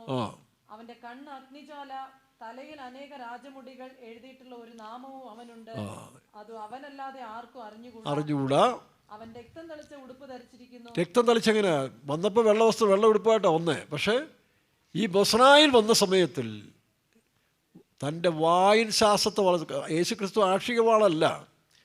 തൻ്റെ വായിൽ നിന്ന് വചനം, എബ്രായ ലേഖനം 4-12 വാക്യത്തിൽ വായിക്കുമ്പോൾ ദൈവത്തിൻ്റെ വചനം വായിച്ചേ. ഇരുവായി തലയുള്ളതും ഏത് വാളിനേക്കാൾ ദൈവത്തിന്റെ വചനം ജീവനും ചൈതന്യമുള്ളതായി ഇരുവാഴ് തലയുള്ള ഏത് വാളിനേക്കാളും മൂർച്ചയേറിയതും പ്രാണനെയും ആത്മാവിനെയും. യേശുവിന് ഒറിജിനൽ വാളെടുക്കേണ്ട ആവശ്യമില്ല. ഈ തന്നോട് എതിർത്ത് വരുന്നതായ, അതായത് ബൊസ്രായിൽ ആദ്യമായിട്ട് നേരിടുന്ന ഒരു ശക്തിയുണ്ട്, എതിർ ക്രിസ്തുവിൻ്റെ സൈന്യം. യോർദാനിൽ വെച്ച് യേശുവിനെ മുഖാമുഖമായി അല്ലെങ്കിൽ സന്ധിക്കുന്ന സമയമുണ്ട്. അത് തന്നെ വരുന്ന സമയമാണ് കേട്ടോ. കർത്താവായ യേശു ക്രിസ്തു ഉയർത്തുന്നേറ്റ് സ്വർഗ്ഗാരോഹണം ആദ്യമേ പിതാവിൻ്റെ അടുത്ത് പോയതെന്നുണ്ട്, പരസ്യമായി പോയതുണ്ട്. അപ്പോൾ ഈ വരവിൻ്റെ ഇടയിൽ താൻ രഹസ്യമായി വന്ന് ഈ 144,000 രക്ഷിക്കപ്പെട്ട പെന്തിക്കോസ്റ്റൽ യഹൂദ ക്രിസ്ത്യാനികൾക്ക് വേണ്ടി യേശു വാളെടുക്കും. അത് ആക്ഷി വാളല്ല. തൻ്റെ വായിൻ ശ്വാസത്തെ, അവൻ്റെ പേര് വചനം ജഡമായി തീർന്ന ക്രിസ്തു തൻ്റെ വായിൻ ശ്വാസത്താൽ ഏത് ക്രിസ്തുവിനോട് സൈന്യത്തോട് യുദ്ധം ചെയ്യും, പോരാടും. ആ യുദ്ധത്തിൽ നിന്ന് ഇസ്രായേലിനെ മോചിപ്പിച്ച് അവരെന്ത് ചെയ്യും? അതിനുശേഷമാണ് യേശു വെള്ളക്കുതിരപ്പുറത്ത് ഒരു മലയിൽ പ്രത്യക്ഷമാകുന്നത്. 19-ാം വാക്യം വായിച്ചേ. 19:19 ഇല്ലയോ? കുതിരപ്പുറത്തിരിക്കുന്നവനോടും അവന്റെ സൈന്യത്തോടും യുദ്ധം ചെയ്യുവാൻ മൃഗവും ഭൂരാജാക്കന്മാരും അവരുടെ സൈന്യങ്ങളും ഒന്നിച്ച് വന്നുകൂടിയത് ഞാൻ കണ്ടു. അപ്പോൾ ലാസ്റ്റ് ഇവരെല്ലാം ചേർന്ന് ഒലിവുമലയിലേക്ക് വന്ന് കർത്താവായ യേശുവും വിശുദ്ധന്മാരും. ആ വിശുദ്ധന്മാരാരാ? നിങ്ങൾ ചിലരും ഉണ്ട്. അന്ന് യേശു ക്രിസ്തുവിൻ്റെ കൂടെ വെള്ളക്കുതിരപ്പുറത്ത് നിങ്ങൾ ചിലരും ഉണ്ട്. അങ്ങനെ ഒലിവുമലയുടെ ഇറക്കത്തിൽ വരുമ്പോൾ വെളിപ്പാട് പുസ്തകം എസെക്കിയേൽ 38 വേറൊരു ഗ്രൂപ്പ് സൈലൻ്റായി നിൽപ്പുണ്ട്. അമേരിക്കയും ഇംഗ്ലണ്ടും അവരോട് ചേർന്ന കുറേ രാജ്യങ്ങളും ശബയും ദേദാനും എല്ലാം ഇതിലൊന്നും പങ്കെടുക്കാതിരിക്കുകയാണ്. കാരണം അവർക്ക് ബൈബിൾ അറിയാം. ഇതൊക്കെ ഇങ്ങനെ സംഭവിക്കേണ്ടതാണെന്ന് പോയി പെടേണ്ട ആവശ്യമില്ലെന്ന് ഇവർ ഒഴിഞ്ഞു പോകും. മാത്രമല്ല, ഇസ്രായേലിന് ബോധ്യം വരണം, ഇവരെല്ലാം നിങ്ങളെ കൈവിടും, തന്നെ ചുമക്കുന്നവനെല്ലാം ഭാരപ്പെടും, അമേരിക്ക ഇട്ടിട്ട് ഓടും. അവസാനത്തിൽ ഈ ഇസ്രായേലിനെ സഹായിക്കാൻ ആരാലും സാധിക്കാത്തൊരു സമയത്താണ് കർത്താവ് ഏദോമിൽ നിന്ന് രക്താംബരം ധരിച്ച് ബൊസ്ര, യഹൂദിന് വേണ്ടി വരുന്നതാണ് കേട്ടോ. ഈ പറഞ്ഞ രക്തം തളിച്ച ഉടുപ്പ് അത് വേറെ ഭാഗത്തുണ്ടല്ലോ. എവിടെ? യിരെമ്യാപ്രവചനം 49:22 വാക്യം വായിക്കാം. 49:22. അവിടെ നമ്മൾ വായിക്കുമ്പോൾ അവിടെയും കർത്താവായ യേശു ബൊസ്രായിൽ പ്രത്യക്ഷപ്പെടുന്ന ഒരു ഇതുണ്ട്. അവൻ കഴുകനെ പോലെ പൊങ്ങി പറന്നു വന്ന് ബൊസ്രായിൽ മേൽ ചിറക് വിടർത്തും. ബൊസ്രായിൽ മേൽ ആ ചിറകൊന്നും തൻ്റെ കൃപയെ കാണിക്കുകയാണ്. തൻ്റെ സാന്നിധ്യം കൊണ്ട് ഈ 144,000 യഹൂദന്മാർ വെളിപ്പാട് 7-ാം അധ്യായത്തിൽ കാണുന്നവരെ ആ കർത്താവ് വേർതിരിച്ച് രക്ഷിക്കപ്പെടും. അവരെ 1000 വർഷ ഫലത്തിലേക്ക് പ്രവേശിപ്പിക്കേണ്ടതാണ്. താട്ട് വായിക്കാം. അന്നാളിൽ ഏദോമിലെ വീരന്മാരുടെ ഹൃദയം നോവ് കിട്ടിയ സ്ത്രീയുടെ ഹൃദയം പോലെയാകും. ആരായി ഏദോമിലെ വീരന്മാർ? അവിടെ തീവ്രവാദികൾ അപ്പോഴും ഉണ്ട്. അവരാണ് ഈ പെന്റിക്കോസ്റ്റൽ ക്രിസ്ത്യൻ യഹൂദന്മാരെ ഒറ്റുകൊടുക്കുക. ഇവിടെ കുറേ ഒളിച്ചിരിപ്പുണ്ട്. അത് ഈ ഇസ്ലാമികളുടെ വേദത്തിലും പറയുന്നുണ്ട്. ഇതാ, യഹൂദൻ എവിടെയെങ്കിലും ഒളിച്ചിരുന്നാൽ ആ ഒളിച്ചിരിക്കുന്ന വൃക്ഷം പോലും യഹൂദനെ കാണിച്ചു കൊടുക്കുന്നതാണ്. വൃക്ഷമൊന്നും കാണിക്കുകയല്ല, ഈ വീരന്മാരാണ്. നോക്കണം, ഏദോമിലെ വീരന്മാർ ഇതെല്ലാം കാണുമ്പോൾ കർത്താവായ യേശു ഈ പറഞ്ഞവർക്ക് വേണ്ടി യുദ്ധം ചെയ്ത് കാണുമ്പോൾ അവരുടെ ഹൃദയം ഒന്നുകൂടെ വായിച്ചു. ഏദോമിലെ വീരന്മാരുടെ ഹൃദയം നോവ് കിട്ടിയ സ്ത്രീയുടെ ഹൃദയം പോലെയാകും. അപ്പം ഇതാണ് അതിൻ്റെ അർത്ഥം. അപ്പോൾ ഏദോമിൽ വെച്ച് കർത്താവായ യേശു രക്താംബരം ധരിച്ചു.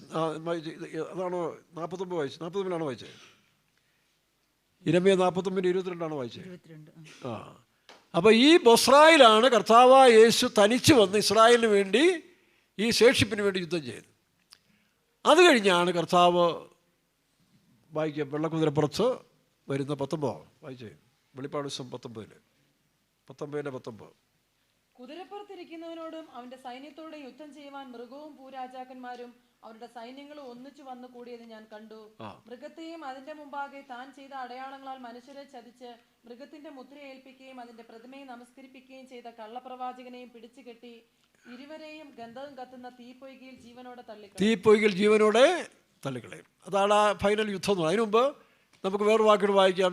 യെശയ്യാപ്രവചനം 31:4-5 വായിച്ച് ഇതേ സംഭവം അവിടെയും പറയുന്നുണ്ട്. യെശയ്യാപ്രവചനം 31:4-5. യഹോവ എന്നോട് ഇപ്രകാരം അരുളി ചെയ്തിരിക്കുന്നു, സിംഹമോ ബാലസിംഹമോ ഇര കണ്ടു മുരളുമ്പോൾ ഇടയ കൂട്ടത്തെ അതിന്റെ നേരെ വിളിച്ചു കൂട്ടിയാലും അത് അവരുടെ കൂക്കുവിളിക്ക് പേടിക്കാതെയും അവരുടെ ആരവം കൊണ്ട് ചുളുങ്ങാതെയും ഇരിക്കുന്നത് പോലെ സൈന്യങ്ങളുടെ യഹോവ സിയോൻ പർവ്വതത്തിലും അതിന്റെ ഗിരിയിലും യുദ്ധം ചെയ്യുവാൻ ഇറങ്ങി വരും. അപ്പോൾ ദൈവം ഭൂമിയിൽ വന്നൊരു യുദ്ധമുണ്ട്. അതാണ് ഈ പറഞ്ഞ ഹർമോദോൻ യുദ്ധം എന്ന് പറയുന്നത്. ഹർമോദോൻ യുദ്ധത്തിൽ വാസ്തവത്തിൽ ആര് തമ്മിലാണ്? യഹോവ യേശു ക്രിസ്തു പിന്നെ എതിർ ക്രിസ്തു തമ്മിലാണ് ഈ ലാസ്റ്റ് ഫൈനൽ വാർ എന്ന് പറയുന്നത്. വീണ്ടും ആ വാക്യം വായിച്ച് അവസാനത്തെ ഭാഗം. യഹോവ സിയോൻ പർവ്വതത്തിലും അതിന്റെ ഗിരിയിലും യുദ്ധം ചെയ്യുവാൻ ഇറങ്ങി വരും. അപ്പോൾ കർത്താവിൻ്റെ സാന്നിധ്യം കൊണ്ട് ഇസ്രായേലിനെ മറയ്ക്കും. 5-ാം വാക്യം വായിച്ച് പക്ഷി ചുറ്റി പറന്ന് കാക്കുന്നത് പോലെ സൈന്യങ്ങളുടെ യഹോവ യെരൂശലേമിനെ കാത്തുകൊള്ളും. അതാരാണ്ട് പ്രസംഗിച്ച പോലെ അത്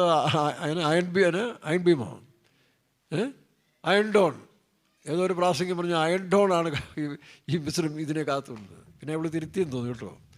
അയൺഡോണൊന്നുമല്ല, ദൈവത്തിന് അയൺഡോണിൻ്റെ ഒന്നും ആവശ്യമില്ല. അതൊക്കെ ഇസ്രായേലിൽ പരാജയപ്പെട്ടു പോകും. ഇപ്പോൾ തന്നെ പരാജയം കാണിച്ചില്ലേ? ഇസ്രായേലിൻ്റെ സകല സാങ്കേതിക ടെക്നോളജികളും തകർന്നു പോകും. ആശ്രയമില്ലാതെ അമേരിക്കയെല്ലാം പിൻവാങ്ങും. ട്രംപെല്ലാം ജീവനും കൊണ്ട് ഓടും. എവരെയൊക്കെ പുറകെ പോയല്ലെന്നുള്ള നിരാശയോടെ ഓടുന്ന കാലം വരും. അങ്ങനെ ഇസ്രായേൽ തനിച്ചു വരും, ഒറ്റപ്പെടും. അപ്പോഴാണ് അവന് മനസ്സിലാകുന്നത്. വെളിപ്പാട് സക്കറിയാ പ്രവൃത്തി വായിക്കുമ്പോൾ കുത്തിയവങ്കിലേക്ക് നോക്കി അവൻ രക്ഷപ്പെടും. എവിടെ എഴുതിയിരിക്കുന്നത്? 12-ാം അധ്യായത്തിന്റെ 10-ാം വാക്യം 9-ാം വാക്യം ചേർത്ത് വായിച്ച്. സക്കറിയാ പ്രവചനം 12:9. അന്നാളിൽ ഞാൻ യെരൂശലേമിന് നേരെ വരുന്ന സകല ജാതികളെ നശിപ്പിപ്പാൻ നോക്കും. ഞാൻ ദാവീദ് ഗൃഹത്തിന്മേലും യെരൂശലേം നിവാസിയുടെ മേലും കൃപയുടെയും യാചനയുടെയും കേട്ടോ. അപ്പം ഒരു ആത്മാവിനെ പകർന്നെങ്കിലല്ലേ ഒക്കത്തുള്ളൂ. അപ്പോൾ കൃപയ്ക്കായിട്ട് അപേക്ഷിക്കും, യാചിക്കും. അതുകൊണ്ടാണ് 2 സാക്ഷികളെ വരം നൽകുമെന്ന് പറഞ്ഞത്. വെളിപ്പാട് 12-ാം അധ്യായത്തിൽ ഈ 2 സാക്ഷികളുടെ സ്പിരിറ്റ് എന്ന് പറയുന്നത്, ഒന്ന് കൃപ, ഇവരുടെ പ്രസംഗം കൊണ്ട് മനുഷ്യർക്ക് കൃപ ലഭിക്കും. മറ്റൊരാൾക്ക് യാചിക്കാൻ, ദൈവമേ തെറ്റിപ്പോയി എന്ന് യഹൂദൻ നിലവിളിക്കാൻ വേണ്ടി അവരെ അതിനുവേണ്ടി യോഗ്യരാക്കുന്നതാണ് നമ്മുടെ ഭാഷയിൽ പറഞ്ഞ ആനോക്ക് ഏലിയാവും. ആനോക്ക് ഏലിയാവെന്ന് പറയുന്നതിൻ്റെ കാരണം മോശ മരിച്ചതുകൊണ്ട് ഒരിക്കൽ മരണവും പിൻപ് ന്യായവിധിയും വെച്ചിരിക്കുന്നതുകൊണ്ടാണ്. മോശയല്ല, മരിക്കാതെ 2 പേരെടുക്കപ്പെട്ടു. ആനോക്ക് ഏലിയാവും. ഇനി അതിനെപ്പറ്റി വഴക്കുണ്ടാക്കേണ്ട, അത് അവർ വരുമ്പോൾ നമുക്ക് കാണാം. അത് യഹൂദന് വേണ്ടി വരുന്നതാണ്. അതുകൊണ്ട് പെന്തിക്കോസുകാർ ഈ പേരിലൊന്നും വഴക്കുണ്ടാകും. ഇങ്ങനെ പല കാര്യത്തിലും പെന്തിക്കോസുകാർ വഴക്കുണ്ടാകാറുണ്ട്. ഇപ്പോൾ പൊതുവേ പെന്തിക്കോസുകാരുടെ അടിസ്ഥാന ഉപദേശങ്ങളെല്ലാം ശരിയാണ്. എല്ലാ പെന്തിക്കോസുകാരുടെയും ഈ ന്യൂ ജനറേഷൻ എനിക്കൊന്നും അത്രയില്ലെങ്കിലും ബാക്കി പാരമ്പര്യ പെന്തിക്കോസുകാരുടെ അടിസ്ഥാന സത്യങ്ങളെല്ലാം ശരിയാണ്. IPC ആയാലും TPM ആയാലും ഈ പറഞ്ഞ പോലെ AGയും അടിസ്ഥാനം ഇതാ: മാനസാന്തര സ്നാനം, അഭിഷേകം. ഇന്നിപ്പോൾ അവർ തിരിച്ച് പറയുന്ന ആൾക്കാർ അതിനകത്ത് എഴുന്നേറ്റിട്ടുണ്ട്. IPCയിലും മറ്റ് എല്ലാ പെന്തിക്കോസിലും മോഡേൺ ജനറേഷൻ കുറേ എഴുന്നേറ്റിട്ട് സ്നാനം പോലും വേണ്ടാന്ന് പറയുന്നുണ്ട്, അതിനൊന്നും ആവശ്യമില്ലാന്ന് പറയുന്നുണ്ട്, പരിശുദ്ധാത്മാവിഷയം അന്യഭാഷയും വേണ്ട എന്നൊക്കെ പറയുന്നുണ്ട്, രക്ഷ മാത്രം മതി. അതുപോട്ടെ, അതൊക്കെ ആദ്യകാലത്തുണ്ടാവുമല്ലോ. എന്നാൽ അടിസ്ഥാന ഉപദേശം മാനസാന്തര സ്നാനം, അഭിഷേകം, വേർപാട്, വിശുദ്ധി, ഈ ജയജീവിതം ഇതെല്ലാവരും ആരംഭകാലം പ്രസംഗിച്ചവരാണ്. അത് അടിസ്ഥാന ഉപദേശം.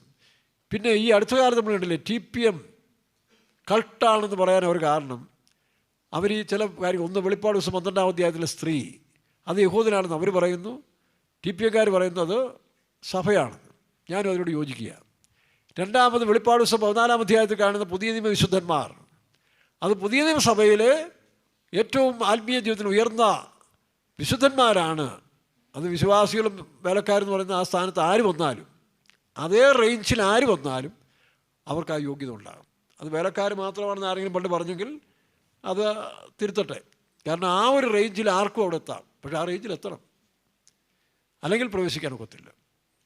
അത് പിന്നീട് അപ്പോൾ അതൊരു വിഷയം. 14-ാം അധ്യായം, വെളിപ്പാട് ദിവസം 12-ാം അധ്യായം, 14-ാം അധ്യായം, ഈ 7-ാം അധ്യായത്തിൽ കാണുന്ന 144,000 ആണെന്ന് മറ്റു പെന്തിക്കോസ്തുകാർ പലരും പറയുന്നു. അല്ല, 7-ാം അധ്യായം വേറെ, അത് യഹൂദൻ. 14-ാം അധ്യായത്തിൽ അത് പുതിയ നിയമസഭ. ഇതിനെക്കുറിച്ചൊക്കെ നമ്മൾ നേരത്തെ പ്രസംഗം വീഡിയോ കിടപ്പുണ്ട്. ആൽഫ ഒമേഗയിലൊക്കെ, അല്ലെങ്കിൽ നേരത്തെ ഉണ്ടായിരുന്നവർക്ക് നോക്കിയാൽ അറിയാം. പേരടിച്ചാൽ മതി, എൻ്റെ പേരടിച്ചിട്ട് നോക്കിയാൽ ഇതെല്ലാം വരും, നിങ്ങൾക്ക് പഠിക്കാം. 154,000, വെളിപ്പാട് ദിവസം 12-ാം അധ്യായത്തിലെ സ്ത്രീ, ഇങ്ങനെ ചില വ്യത്യാസങ്ങളാണ്. ഇപ്പോൾ TPMൽ ശക്തമായിട്ട് പറയുന്ന വിഷയമാണ് നിരപ്പിൻ്റെ ശുശ്രൂഷ, റീകൺസിലേഷൻ, ദൈവത്തോട് നിരന്നു കൊള്ളുക, ദൈവത്തെ മനുഷ്യനോട് നിരപ്പിക്കുക എന്ന് പറയുന്നൊരു കാര്യമുണ്ട്. അതിൻ്റെ അർത്ഥം എന്താ? 3 കാര്യങ്ങളാണ് പ്രധാനം മനുഷ്യനെ സംബന്ധിച്ചിടത്തോളം. ഒന്ന് അനുസരണം, ആയ തുടങ്ങുക, അനുസരണം. പിന്നെ ആരാധന. എന്തിനാ ആരാധിക്കുന്നത്? ദൈവം പറയുന്നത് എന്നെ മാത്രമേ ആരാധിക്കാവൂ. അതായത് മറ്റുള്ള ആരാധനയിലേക്ക് പോകുമ്പോൾ ആ സ്വഭാവത്തിലേക്ക് മനുഷ്യൻ മാറും. അപ്പോൾ ആരാധനയും സ്വഭാവം തമ്മിൽ ബന്ധമുള്ളതുകൊണ്ടാണ് എന്നെ മാത്രം ആത്മാവിന് സത്യത്തിലും ആരാധിക്കണം. അപ്പോൾ അനുസരണം, ആരാധന, അതിനുശേഷം അനുകരണം. എന്തനുകരണം? പൗലോസ് പറയുന്നത്, ഞാൻ ക്രിസ്തുവിനെ അനുകരിക്കുന്ന പോലെ 13-1 വായിക്കുമ്പോൾ, കൊരിന്ത്യർ ലേഖനം, ഞാൻ ക്രിസ്തുവിന് അനുകാരിയായിരിക്കും, നിങ്ങൾ എന്നെ അനുകരിക്കണം. പിന്നെ ദൈവത്തിൻ്റെ അനുകാരികളായിരിപ്പിൻ എന്ന് പൗലോസ് പറയുന്നു. അപ്പോൾ നാം ദൈവത്തെ അനുകരിക്കുന്നവരായി, അതുകൊണ്ടാണ് ആദിമസഭയിൽ അവരെ ക്രിസ്ത്യാനികൾ എന്ന് പേര് വരാൻ കാരണം. അപ്പോൾ ഏത് പെന്തിക്കോസുകാർക്കും അറിഞ്ഞിരിക്കേണ്ട സത്യം അനുസരണമാണ്. അനുസരിക്കുന്നതിന് വേണ്ടിയാണ് പരിശുദ്ധാത്മാവിനെ നമുക്ക് തന്നിരിക്കുന്നത്, അനുസരിക്കുന്നവർക്ക് നൽകുന്ന. അങ്ങനെ പരിശുദ്ധാത്മാവിനെ അനുസരിച്ച് വരുമ്പോൾ, രണ്ടാമത് പൗലോസ് പറയുന്നത്, ഞാൻ എൻ്റെ ആത്മാവിൽ ആരാധിക്കുന്ന ദൈവം. അപ്പോൾ അനുസരണം, ആരാധന. ആത്മാവിൽ ആരാധിക്കുന്നവരായിത്തീരണം. ചുമ്മാ ജഡത്തിൽ കുറേ കൈയടിച്ചുകൊണ്ടോ കുറച്ച് തന്തര എന്ന് പറഞ്ഞൊന്നും അഭിഷേകമാകത്തില്ല. അല്ല, നമ്മുടെ ഒരു ഭാഷയുണ്ടായിരുന്നു, പുള്ളി ഇങ്ങനെ അഭിഷേകം പറയുമ്പം ബൈക്ക് തന്നെ ഓടുന്ന പോലെ ഓടും, പക്ഷേ പെട്ടെന്ന് വഴക്കുണ്ടാക്കുകയും ചെയ്യും. അപ്പം അതൊക്കെ എന്തോ അഭിഷേകം എനിക്കറിയത്തില്ല. അപ്പോൾ സ്വഭാവം പൂർത്തീകരിക്കാത്തൊന്നും അഭിഷേകമല്ല. കാരണം മറ്റവൻ കയറും ഇടയ്ക്ക്. കാരണം 2 കൊരിന്ത്യർ 11-ാം അധ്യായത്തിൽ ഇതിനിടയ്ക്ക് വേറൊരു യേശുവുണ്ട്. 2 കൊരിന്ത്യർ 11 വായിക്കുമ്പോൾ, ഞങ്ങൾ പ്രസംഗിക്കാത്ത വേറൊരു യേശു, ഞങ്ങൾ പ്രാപിക്കാത്ത വേറൊരു ആത്മാവിനെ നിങ്ങൾ പ്രാപിച്ചിരിക്കുന്നു, ഞങ്ങൾ കൈക്കൊള്ളാത്തൊരു സുവിശേഷം നിങ്ങൾ കൈക്കൊണ്ടിരിക്കുന്നു. അപ്പോൾ ഇതിനിടയ്ക്ക് വേഷം കെട്ടുന്ന 3 എണ്ണവും കയറ്റി വിട്ടിട്ടുണ്ട്. അതുകൊണ്ടാണ് സ്വഭാവ രൂപീകരണമില്ലാതെ ക്ഷമിക്കാൻ കഴിയുന്നില്ല. പെന്തിക്കോസുകാർക്കും ക്ഷമിക്കാൻ കഴിയുന്നില്ല. ക്ഷിപ്രകോപം തന്നെയല്ല, എന്നെ സ്നേഹിക്കുന്നവനെ സ്നേഹിക്കും, ന്യായപ്രമാണം, അല്ലാത്തവനെ വെറുക്കുക. യേശു പറഞ്ഞ് ശത്രുക്കളെ സ്നേഹിക്കണമെന്നാണ്. അപ്പോൾ ഈ പാരലായിട്ട് സാത്താനകത്ത് കയറ്റി വിട്ടിട്ടുണ്ട്. ഏതാ? ഈ പിശാചിനൊക്കെ. അപ്പോൾ ഇത് മനസ്സിലാക്കി വേണം പോരാ. അപ്പം ഈ കിടന്ന് തത്വത്ത പറയുന്നത് മാത്രമല്ല, സ്വഭാവ രൂപീകരണത്തിന് വേണ്ടിയാണ് അഭിഷേകം. അതാണ് ആരാധന. ദൈവത്തെ മാത്രം ആരാധിച്ച് പരിചയിക്കുമ്പോൾ അവൻ്റെ സ്വഭാവത്തിന് നമ്മൾ രൂപീകരിക്കും. അപ്പം അനുസരണം, ആരാധന, പിന്നെ അവർ ക്രിസ്തുവിനെ അനുകരിച്ച് ജീവിക്കും. ഞങ്ങളെന്താ പറയുന്നത്? ദൈവത്തോട് നിരന്നു കൊള്ളുവിൻ. 2 കൊരിന്ത്യർ 5-ാം അധ്യായത്തിൻ്റെ 20-21 വായിക്കുമ്പോൾ, ആകയാൽ നിങ്ങൾ ദൈവത്തോട് നിരന്നുകൊള്ളുവിൻ. ക്രിസ്തുവിൻ്റെ സ്ഥാനാധിപതികളായി ഞങ്ങൾ നിങ്ങളോട് പറയുന്നു, ദൈവത്തോട് നിരന്നുകൊള്ളുവിൻ, ദൈവത്തിൻ്റെ അനുകാരികളായിരിപ്പിൻ. എഫേസ്യ ലേഖനം 5-ാം അധ്യായത്തിൽ 1-ാം വാക്യം വായിച്ച്, പ്രിയ മക്കളെന്ന പോലെ നിങ്ങളോട് പറയുന്നു, ദൈവത്തെ അനുകരിപ്പിൻ. എഫേസ്യർ 5:1. ആകയാൽ പ്രിയ മക്കൾ എന്ന പോലെ ദൈവത്തെ അനുകരിപ്പിൻ. അല്ലാതെ പാസ്റ്റർമാരെ അല്ല, ബന്ധുക്കോസുകാരെ ഒന്നുമല്ല. ബന്ധുക്കോസുകാരെ നല്ല മനുഷ്യരെ അനുകരിക്കണം. ദൈവത്തെ അനുകരിപ്പിൻ. കഥാവ് പറയുന്നു, ദൈവത്തിൽ വിശ്വസിപ്പിൻ, എന്നിലും. അതാ യോഹന്നാന്റെ സുവിശേഷം 14 ദൈവത്തിൽ വിശ്വസിപ്പിൻ, എന്നിലും വിശ്വസിപ്പിൻ. വായിക്കാം. ആ വിശ്വാസം മാറിപ്പോരുത്. വിശ്വാസം പാസ്റ്റർമാരിലേക്ക് പോരുത്, മദർമാരിലേക്ക് പോരുത്, ലോക നേതാക്കന്മാരിലേക്ക് പോരുത്, അല്ലെങ്കിൽ കാരണഭൂതന്മാരിലേക്ക് പോരുത്. അതെല്ലാം നിമിഷങ്ങൾ കൊണ്ട് മാറിപ്പോകും. വായിച്ചേ. നിങ്ങളുടെ ഹൃദയം കലങ്ങിപ്പോകരുത്, ദൈവത്തിൽ വിശ്വസിപ്പിൻ, എന്നിലും വിശ്വസിപ്പിൻ. അപ്പോൾ വിശ്വാസമാണ് മറ്റൊരു അടിസ്ഥാനം. ഒന്നായ തുടങ്ങുന്ന 3 കാര്യങ്ങൾ: അനുസരണം, ആരാധന, അനുകരണം. പിന്നെ വീർ തുടങ്ങുന്ന 3 കാര്യങ്ങളുണ്ട്. ഒന്ന് വിശ്വാസം, വിശ്വസ്തത, വിശുദ്ധി. വിശുദ്ധി എന്ന് പറയുന്നത് ഒരു മനുഷ്യനും വിശുദ്ധരാകാൻ കഴിയത്തില്ല കേട്ടോ. ഒരൊറ്റ മനുഷ്യർക്കും വിശുദ്ധരാകാൻ കഴിയുകയില്ല തനിയെ. അത് ദൈവത്തിൻ്റെ ദാനമാണ്. ആർക്ക്? 2 കോഴ്സ് പഠിച്ച് പാസ്സായി വരുന്നവർക്ക് 3ാമത് ദൈവം കൊടുക്കുന്ന ഗിഫ്റ്റാണ് വിശുദ്ധി. അല്ലാതെ ഒരു പാസ്റ്റർമാർക്കും ഏത് ഗ്രേഡ് കൂടിയ പുണ്യാളന്മാർക്കും വിശുദ്ധരാകാൻ സ്വയം കഴിയുകയില്ല. പിന്നെ നമ്മൾ അതിനുവേണ്ടിയല്ല ആഗ്രഹിക്കുന്നത്. എന്നാൽ ആകാം. എങ്ങനെ? അതിനൊന്നാമത് നമ്മൾ വിശ്വാസമുള്ളവരായിരിക്കണം. Have faith in God. ദൈവത്തിൽ പൂർണ്ണമായ വിശ്വാസമുള്ളവരായിരിക്കണം. അതാ ഇപ്പോൾ വായിച്ച വാക്യം. 2 വിശ്വസ്തരായിരിക്കണം. ചുമ്മാതെ കൊണ്ട് കുറേ ഇന്ത്യൻ്റെ ഉടുപ്പിച്ചുകൊണ്ട് കാര്യമില്ല. ഇത് ക്രിസ്ത്യാനികളും പെന്തക്കോസ്തുകാരും കുറേ എണ്ണം കൊണ്ടുള്ള പരിപാടികളാണ്. ജീവിതത്തിൽ വരുമ്പോൾ, പൈസയോട് വരുമ്പോൾ, മറ്റു കാര്യങ്ങളിലേക്ക് വരുമ്പോൾ യവന്മാരുടെ പ്ലാനേ മാറുകയാണ്. ഇവിടെ വന്ന് തുള്ളും, വേണേൽ തലകുത്തി മറിയും. അതൊക്കെ ശരിയാണ്. പക്ഷേ ഇപ്പം അതെല്ലാം പോയി കേട്ടോ. പണ്ട് അയലോക്കാർ നമ്മളെ പ്രശ്നമായിരുന്നു. എടാ അയലോക്കാർ ചോദിക്കും, എന്താ അവിടെ ബഹളമൊന്നും ഇല്ലെന്ന് ചോദിക്കും. അല്ല, ബഹളമായിരുന്നു പറഞ്ഞ്. ഇപ്പോൾ അവർ ചോദിക്കും, പണ്ടത്തെ ബഹളമൊന്നും ഇല്ലല്ലോ എന്ന് ചോദിച്ചു. പണ്ടത്തെ ബഹളമൊന്നും ഇപ്പോൾ ഇല്ലല്ലോ എന്ന്. അപ്പം ഞാൻ ഒരു ഉദാഹരണം പറഞ്ഞു. പണ്ട് ഞങ്ങൾ ഓതറയിരിക്കുമ്പം ഞങ്ങൾക്കൊരു പ്രവാചകൻ ചാക്കോച്ചാനുണ്ടായിരുന്നു. പുള്ളി എപ്പോഴും വലിവാണ്. ഈ വലിവ് കൂടുന്തോറും രാത്രി മുഴുവൻ വലിച്ചുകൊണ്ടിരിക്കും. വലിവ് കൂടുന്നത് ഇവിടെ നമ്മുടെ ലോവർ പെരിയാറിലെ ഇലക്ട്രിസിറ്റിയിൽ ജോലിയൊക്കെ ഉണ്ടായിരുന്നുള്ളതാണ്. അപ്പോൾ ഈ വലിവിൻ്റെ പ്രയാസം ഇപ്പോൾ പിശാച് ഇങ്ങനെ 5 മിനിറ്റ് കൂടുന്തോറും പിശാചിനെ സാധിച്ചുകൊണ്ടിരിക്കും. തൊട്ടടുത്തൊരു നായർ കുടുംബമാണ്. അതായത് നല്ല ഭക്തിയുള്ളൊരു കുടുംബം. നമ്മൾ വലിയ വിശ്വാസ അഭ്യുത വിഷയമാണ്. അപ്പോൾ ഇദ്ദേഹം ചോദിച്ചു, ഇദ്ദേഹം വിചാരിച്ചു, ഈ അപ്പച്ചന് വലിയ ഗിഫ്റ്റാണ്. കാരണം പിശാചിനെയൊക്കെ ഓടിച്ചുകൊണ്ടിരിക്കുന്നത്, അതുകൊണ്ടാണ് ഞങ്ങളൊക്കെ സുരക്ഷിതമായിരിക്കുന്നത്.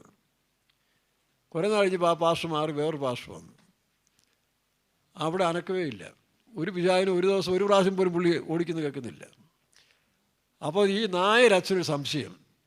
അച്ഛൻ വന്ന് ഈ പാസ്റ്ററോട് ചോദിച്ചു, അപ്പച്ചോ, പുള്ളി എല്ലാവരും അപ്പച്ചാന്ന് വിളിക്കുന്നത്, മുമ്പിരുന്ന പാസ്റ്റർ രാത്രി മുഴുവൻ പിശാചിന് ഓടിക്കുമായിരുന്നല്ലോ, ഇപ്പോൾ എന്താ? അതെൻ്റെ അച്ഛാ, പുള്ളി പോയ കൂട്ടത്തിൽ ആ പിശാചുകളും കൂടെ അങ്ങ് പോയെന്ന് പറഞ്ഞു. എന്ന് പറഞ്ഞ പോലെ ഇല്ലാത്ത ബഹളവും പ്രശ്നമൊന്നും അല്ല നമുക്ക് ആവശ്യം.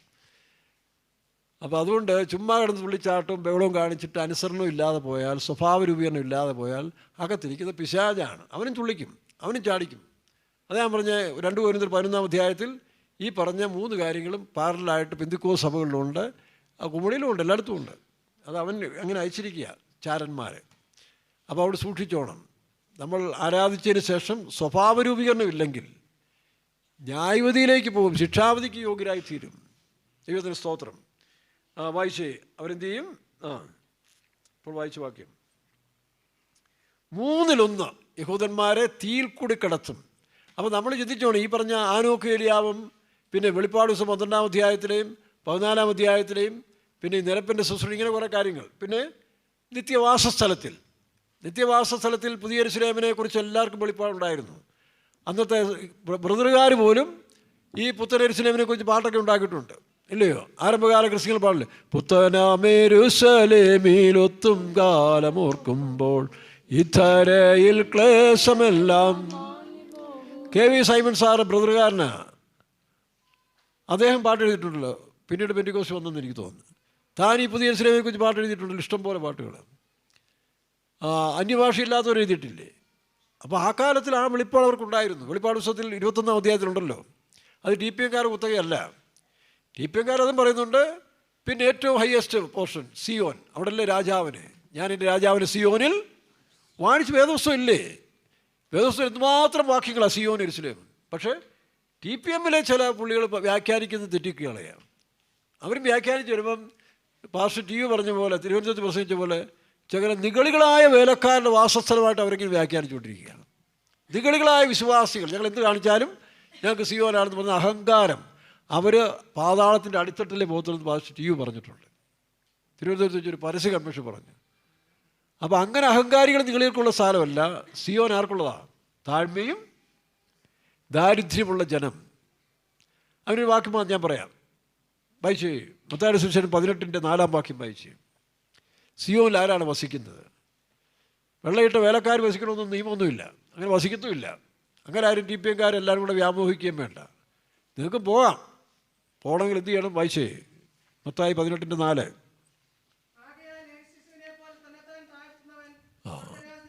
നോക്കണം, ശ്രദ്ധിച്ച് നോക്കിയേ. സ്വർഗ്ഗരാജ്യത്തിൽ ഏറ്റവും വലിയവൻ എവിടാ? ഏറ്റവും വലിയ വാസസ്ഥലം സിയോനാണ് കേട്ടോ. അത് സത്യമാണ്. സിയോനുണ്ട്, ഞാൻ വിശ്വസിക്കുന്നുണ്ട്. സിയോനുണ്ട്, യെരൂശലേമുണ്ട്. പക്ഷേ അവിടെ ആരാ വസിക്കുന്നേ? കർത്താവ് പറയുന്നു, വായിച്ചേ.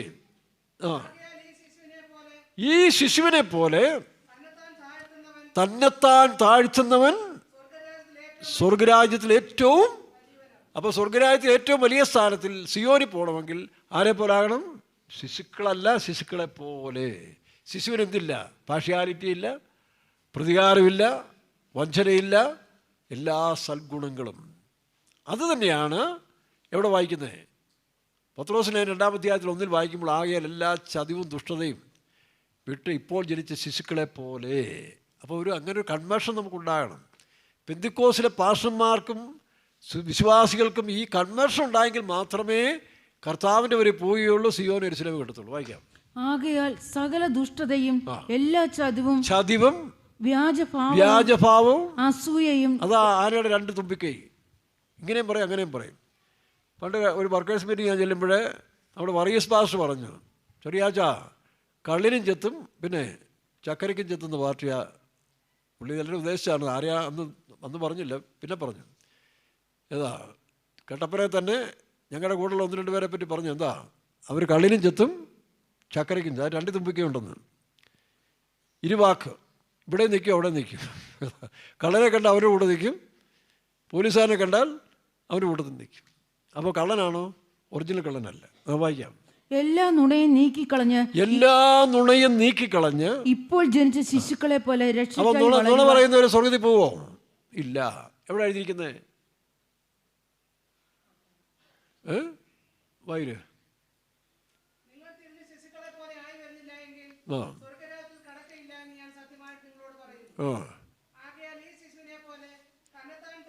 തന്നെത്താൻ താഴ്ത്തുന്നവൻ. അപ്പോൾ താഴ്മയുള്ളവർക്ക് വസിക്കുന്ന സ്ഥലമാണ് സിയോൻ. പാസ്റ്റർ പോൾ ദർശനം കണ്ടപ്പോഴേ സ്വർഗ്ഗരാജ്യത്തിലേക്ക് പോകുന്ന 7 പടിയുണ്ട്. ആ 7 പടി കയറ്റി ചെല്ലുമ്പോഴും എല്ലാ പടിയിലും താഴ്മ. അപ്പോൾ അവസാനം നമുക്ക് താഴ്മയാണ് ആവശ്യം. താഴ്മയില്ലാത്ത ഒരുത്തരും അവിടെ പ്രവേശിക്കത്തില്ല. ഞാൻ സൗമ്യതയും താഴ്മയുള്ളവനാകയാൽ. അതാണ് കുഞ്ഞാടിൻ്റെ കാന്ത. കുഞ്ഞാട് എന്ത് ചെയ്യുന്നു? ഞാൻ സൗമ്യതയും താഴ്മ, അതിൻ്റെ സ്വഭാവം. ഡ്യൂട്ടി എന്താ? എഫേസ്യർ 5:1-2 വായിക്കുമ്പോൾ അവിടെ എഴുതിയിരിക്കുന്നു, ക്രിസ്തു നിങ്ങളെ സ്നേഹിച്ച പോലെ. നിങ്ങൾ വായിച്ച് എഫേസ്യർ ലേഖനം 5:1-2. ക്രിസ്തു നിങ്ങളെ സ്നേഹിച്ചു നമുക്ക് വേണ്ടി തന്നെത്താൻ ദൈവത്തിന് സൗരഭ്യവാസനയായി വഴിപാടും യാഗമായി അർപ്പിച്ചതുപോലെ സ്നേഹത്തിൽ നടക്കും. കേട്ടോ പെന്തിക്കോസുകാരെ, നിങ്ങളുടെ ജീവൻ മറ്റുള്ളവർക്ക് വേണ്ടി ത്യാഗം ചെയ്യുന്നില്ലെങ്കിൽ, അത് വേലക്കാരായാലും വിശ്വാസികളായാലും, കുറേ കാലം ത്യാഗികളാന്ന് പറഞ്ഞു നടക്കുകയല്ല. ത്യാഗികളാന്ന് പാട്ട് പാടിയാൽ ഒക്കത്തില്ല. അവസാനം വരെയും തങ്ങളെ ത്യജിച്ച് ക്രൂശ് എടുത്തുകൊണ്ട് പോകണം. മൂപ്പനാകുന്നിടം വരെയല്ല, പാഷാകുന്നിടം വരെയല്ല, അല്ല 30 താഴ്മ കാണിക്കുകയല്ല. ജീവിതാവസാനം വരെ ഈ താഴ്മ സൂക്ഷിക്കുന്നവരാണ്. അല്ലാത്ത ഒറ്റ പെന്തിക്കോസുകാരൻ അവിടെ കയറ്റത്തില്ല. ഞാൻ സെഫന്യായിൽ വായിക്കുമ്പോൾ ഞാൻ താഴ്മയും ദാരിദ്ര്യമുള്ളൊരു ജനത്തെ 3-ാം അധ്യായത്തിൻ്റെ 8-10 വായിക്കുമ്പോൾ സെഫന്യ, ഞാൻ താഴ്മയും ദാരിദ്ര്യമുള്ളൊരു ജനത്തെ അവിടെ പ്രവേശിപ്പിക്കും. ഞാൻ നിന്റെ നടുവിൽ താഴ്മയും ദാരിദ്ര്യമുള്ള ഒരു ജനത്തെ ശേഷിപ്പിക്കും, അവർ യഹോവയുടെ നാമത്തിൽ ശരണം പ്രാപിക്കും. അതാണ് സിയോൻ. ഇനിയുണ്ട് അവിടുന്ന് ഗർഭോത്സവന്മാരെ നീക്കിക്കളയുന്ന പറഞ്ഞിരിക്കുന്നത്. അതുകൊണ്ട് പെന്തിക്കോസുകാരെ, ഗർഭോത്സവന്മാരായ പാഷന്മാരെ, വിശ്വാസികളെ, നിങ്ങളെ ദൈവം തള്ളിക്കളയും. അതുകൊണ്ടാണ് യേശു പറഞ്ഞത്, ഞാൻ നിങ്ങളെ ഒരു നാളും അറിയുന്നില്ല. മത്തായിയുടെ സുവിശേഷം 7-ാം അധ്യായത്തിൽ വായിക്കുമ്പോൾ 21 വായിക്കുമ്പോൾ, കർത്താവേ കർത്താവേ കർത്താവേ ഞങ്ങൾ അങ്ങനെ ചെയ്തു ഇങ്ങനെ ചെയ്തു. പക്ഷേ അക്രമക്കാരനെ നിൻ്റെ ഹൃദയം ശരിയല്ലായിരുന്നടാ, നിൻ്റെ പേരും പ്രശസ്തിക്കും നിനക്കവിടെ സ്ഥാനവും മാനം കിട്ടാൻ നീ കാണിച്ചതെല്ലാം ഞാൻ കണ്ടുകൊണ്ടിരിക്കുക. അവിടെ നിനക്ക് അവിടെ പ്രവേശിക്കാനും ഒക്കത്തില്ല. മാത്രമല്ല അക്രമക്കാർക്കുള്ള അവകാശം ഏറ്റവും പുറത്തുള്ള തീയെ. അവിടെ ബന്ധുക്കോസുകാർ വളരെ സൂക്ഷിച്ചോടെ ഈ കാലത്തിൽ. ഏതൊക്കെ ഞാൻ ഈ പറഞ്ഞ വാക്യങ്ങൾ, ഞാൻ സൗമ്യതയും താഴ്മയും. മത്തായി സുവിശേഷം 18:24. പിന്നെ പത്രോസ് 2:1 മുതൽ ഈ വ്യാജഭാവം ഇപ്പോൾ ജനിച്ച ശിശുക്കളെ പോലെ. സെഫന്യ 3 എത്രയാണ്? 8-ാം വാക്യം 8-ഉം 10-ഉം 11-12 വായിച്ച് ഞാൻ ഗർഭോത്സവന്മാരെ നീക്കിക്കളെ. അന്നാളിൽ ഞാൻ നിന്റെ മധ്യേ നിന്ന് നിന്റെ ഗർഭോത്സവന്മാരെ മധ്യേ. അപ്പൊ നമ്മുടെ മധ്യ ആരുണ്ട്? അതാ പാസ്റ്റർ ടി.യു. തോമാച്ചാൻ എറണാകുളം തിരുവനന്തപുരം പുത്തരിക്കണ്ട മൈതാനത്തിൽ വെച്ച് പരസ്യ കൺവെൻഷൻ പറഞ്ഞു, TPM-കാരായ ഞങ്ങൾ നിഗളികളാണ്. അതെല്ലാവരും നിഗളികളാണെന്നുള്ളതല്ല, അദ്ദേഹം താഴ്മയുള്ളതുകൊണ്ടാണെന്ന് പറഞ്ഞത്. ആ താഴ്മയുള്ള പറഞ്ഞ പാസ്റ്റർ ടി.യു. തോമസിനെ വേറൊരു മൃഗോദരൻ പരസ്യമായിട്ട് പുള്ളി ആക്ഷേപിക്കുന്നത് നമ്മൾ യൂട്യൂബിൽ കണ്ട്. അവൻ അതിനേക്കാൾ ഗതികേട് നോക്കണം. ഇദ്ദേഹം താഴ്മയുള്ളതുകൊണ്ടല്ല ഞങ്ങളെ തന്നെ താഴ്ത്തി പറഞ്ഞത്. അതേ ഒരു വിശുദ്ധനായതുകൊണ്ടാണ് ഞങ്ങൾ നിഗളികളാണെന്ന്, അല്ലെങ്കിൽ ആരും പറയുമോ? അപ്പോൾ അതിനെപ്പോലും തെറ്റായി വ്യാഖ്യാനിക്കുന്ന ആ ദുഷ്ടശക്തിയുള്ള ഒരു മനുഷ്യനെ നമ്മൾ കാണാനിടയായി. ഇപ്പോൾ അവന് ദൈവം മാനസാന്തരം കൊടുക്കട്ടെ, രക്ഷയിലേക്ക് നടക്കട്ടെ, അത് വേറെ വിഷയം. അപ്പോൾ ഇങ്ങനെ നമ്മൾ താഴ്ത്തുന്നവരായിരിക്കണം. നമ്മളെ പൊക്കിക്കൊണ്ട് പോലെ ഞങ്ങൾ സിയോനാണ്, ഞങ്ങൾ എരുസലേമാണ്, ഞങ്ങൾ പൂർണ്ണരാണ്, 24 മണിക്കൂർ മുളങ്കാലം നിൽക്കുക, മുഴങ്കാലല്ല പിന്നെ മുളങ്കാലം നിൽക്കുക എന്നൊക്കെ പറഞ്ഞ് അഹങ്കാരം പറഞ്ഞ പോലെ ഒറ്റ വേലക്കാരി TPM ഇന്ന് പുതിയ ഭൂമി കാണത്തില്ല. ഇത് ഞാൻ അധികാരത്തോടെ പറയുകയാണ്.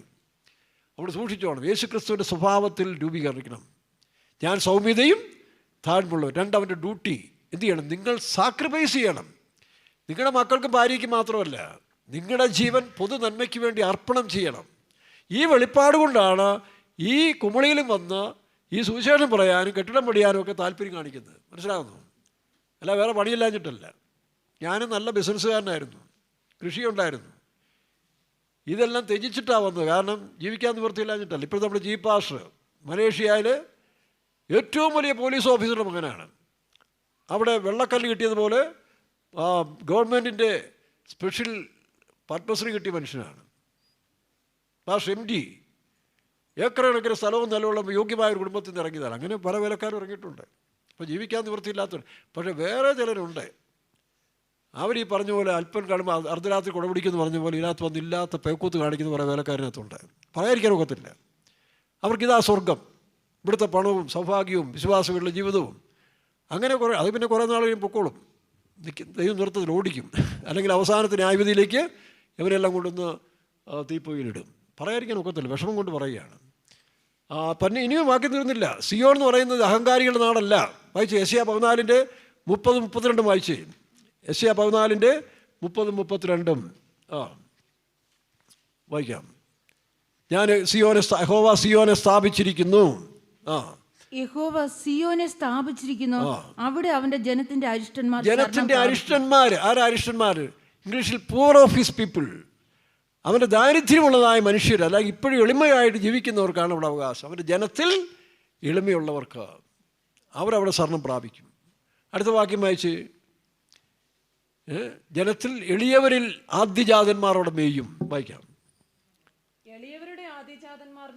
എളിയവരുടെ ആദ്യജാതന്മാർ മേയും. ശ്രദ്ധിച്ചോണ വാക്യം, എളിയവരുടെ ആദ്യജാതന്മാർ മേയും. യെശയ്യാ പ്രവചനത്തിൻ്റെ വാക്യമുണ്ടല്ലോ, ഇതാ പർവ്വതങ്ങളെ അവകാശം നിൻ്റെ ദാസന്മാരിൽ, നിൻ്റെ വൃദ്ധന്മാരിൽ ഒരു കൂട്ടർ ആ സിയോൻ പർവ്വതത്തെ അവകാശമാക്കും.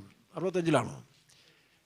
എളിയവരിൽ അല്ലെങ്കിൽ ദാസന്മാർ അവകാശമായി കിട്ടുന്ന സ്ഥലമാണ് സിയോൻ പർവ്വതം എന്ന് പറയുന്നത്. അത് അഹങ്കാരികൾക്കും നിഗളികൾക്കും ഒന്നുമുള്ള പ്രവേശന സ്ഥലമല്ല. അപ്പോൾ സിയോൻ ഉണ്ട്. സിയോൻ TPM-കാർ കുത്തം മാത്രമല്ല, ആരായാലും ശരി, ഈ കേൾക്കുന്ന നിങ്ങൾക്കും വിശ്വാസികളായ നിങ്ങൾക്കും എത്താം. പക്ഷേ ഈ സ്റ്റാൻഡേർഡിൽ എത്തണം. കർത്താവ് ആഗ്രഹിക്കുന്ന ദിവ്യ സ്വഭാവത്തിൻ്റെ പൂർണ്ണതയിൽ എത്തിക്കഴിഞ്ഞാൽ സിയോനായിത്തീരും. സിയോൻ എന്ന് പറയുന്നത് അവിടുത്തെ സ്ഥലമൊന്നും മേന്മയല്ല, ആ സ്വഭാവത്തിൻ്റെ പൂർത്തീകരണമാണ്. കണ്ടോ വാക്യം എത്ര? 65-ന്റെ യെശയ്യാ പ്രവചനം 65-9. ഞാൻ യാക്കോബിൽ നിന്നൊരു സന്തതിയെയും യഹൂദയിൽ നിന്ന് എൻ്റെ പർവ്വതങ്ങൾക്കൊരു അവകാശവും ഉത്ഭവിപ്പിക്കും. അപ്പോൾ യാക്കോബ് യഹൂദയും, അതാണ് സിയോനും യെരുശലേമും.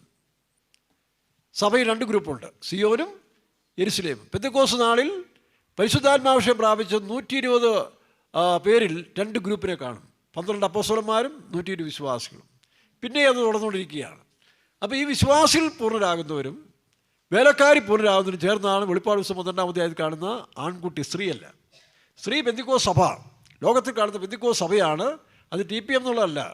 പരിശുദ്ധാത്മാഭിഷേകം പ്രാപിച്ച് ദൈവസഭയായി മാറിയ പെന്തക്കോസ്ത് സഭയാണ് സ്ത്രീ എടുക്കപ്പെടുന്നവരോ പൂർണ്ണരാക്കപ്പെട്ട വിശ്വാസികളും വേലക്കാരും. അപ്പോൾ ആണ് 2 അപ്പം. ലേവ്യ പുസ്തകം 23-ാം അധ്യായത്തിൽ കാണുന്ന 14-ാം വാക്യം മുതൽ വായിക്കും 2 അപ്പം വാസസ്ഥലത്ത് കൊണ്ടുവരും 15 മുതൽ. അതാണ് സിയോനും യെരുശലേം എന്ന് പറയുന്നത്. അതാണ് ഇപ്പോൾ വായിച്ച യാക്കോബിൽ നിന്ന്, വീണ്ടും വായിച്ച യാക്കോബിൽ നിന്ന് 65 യാക്കോബിൽ നിന്ന് ഒരു സന്തതിയെയും നോക്കണം. യാക്കോബിൽ നിന്ന് ഒരു സന്തതി. ഈ സന്തതിയാണ് വെളിപ്പാട് പുസ്തകത്തിൽ 12-ാം അധ്യായത്തിൽ കാണുന്ന ആ സന്തതി. മനസ്സിലാവുന്നു? ഇത് 2 രീതിയിലാണ്. യഹൂദരെയും പറയുന്നുണ്ട്. എല്ലാ കാര്യങ്ങളും 2ആയിട്ടാണ്. ഒന്ന് യഹൂദരെയും ഒന്ന് ഇസ്രായേൽ. അടുത്ത ഇസ്രായേലിൽ യാക്കോബിൽ നിന്ന് ഒരു സന്തതിയെയും യഹൂദയിൽ നിന്ന് എൻ്റെ പർവ്വതങ്ങൾക്ക് ഒരു അവകാശിയെയും ഒരു പർവ്വതങ്ങൾക്ക് അവകാശി. അപ്പോൾ ദൈവസഭയിൽ എടുക്കപ്പെടുന്ന ആ സന്തതി, അതാണ് മീഖായുടെ പുസ്തകം 4-ാം അധ്യായത്തിൽ വായിക്കുമ്പോൾ പ്രസവിക്കാനുള്ളവർ പ്രസവിക്കും വരെയും ഇസ്രായേലിന് കാഠിന്യം സംഭവിക്കും. വായിച്ചേ മീഖായുടെ പുസ്തകം 4:2. ആരായി പ്രസവിക്കുന്നത്? 2 പ്രസവം. ഒന്ന് ഇസ്രായേലിനെ കുറിച്ച് അവർ കാറ്റിനെ പ്രസവിച്ചെന്നാണ്. ഏതാ? നോവ് കിട്ടിയവൻ്റെ കാറ്റിനെ പ്രസവിച്ചു. എന്നാൽ ഇവിടെ അതല്ല. ഇവിടെ പ്രസവിക്കാനുള്ളവർ പ്രസവിക്കും വരെ 4-ലാണോ 5-ലാണോ? 5:4 മീഖ. അതുകൊണ്ട് 5:3 മീഖ 5:3 വായിക്കാം. ശ്രദ്ധിക്കുക, വാക്യത്തിന്റെ അർത്ഥം ശ്രദ്ധിക്കുക. പ്രസവിക്കാനുള്ളവൾ പ്രസവിക്കുവോളം അവൻ അവരെ ഏൽപ്പിച്ചു കൊടുക്കും. ആരെ? ഇസ്രായേലിനെ. അതാണ് റോമാലേഖനം 11-ാം അധ്യായത്തിൽ വായിക്കുമ്പോൾ അവരുടെ ഭ്രംശം ലോകത്തിൻ്റെ നിരപ്പിന് ഹേതുവായി. അപ്പോൾ അവരുടെ അംഗീകരണം അല്ലെങ്കിൽ ജാതികളുടെ അനുസരണം തികയോളം ഇസ്രായേലിന് കാഠിന്യം സംഭവിച്ചു. 11:25 വായിച്ച്. അവരുടെ ഭ്രംശം ലോകത്തിന്റെ നിരപ്പിന് ഹേതുവായെങ്കിൽ അവരുടെ അംഗീകരണം മരിച്ചവരുടെ ഉയർത്തെഴുന്നേൽപ്പല്ലാതെ എന്താകും? അതാണ് അത്തിവൃക്ഷം തളർക്കുന്നത്. താട്ട് വായിച്ച്. ഏതാ? ജാതികളുടെ പൂർണ്ണസംഖ്യ ചേരുവോളം ഇസ്രായേലിന് കാഠിന്യം സംഭവിക്കും. 11 തന്നെ ഉണ്ടല്ലോ. 11 താഴെ വെള്ളം കൊണ്ടുണ്ട്. അപ്പം ജാതികളുടെ സംഖ്യ പൂർണ്ണമാകുമ്പോഴേയും ഇസ്രായേലിനെ ദൈവം ഏൽപ്പിച്ചു കൊടുത്തതിന് ഈ പരദേശികൾ പ്രവാസികളായിട്ട് നടക്കാൻ കാരണം സഭ പൂർണ്ണപ്പെടണം. വായിച്ചേ. ജാതിയുടെ എത്ര 25-ാം വാക്യം. 25.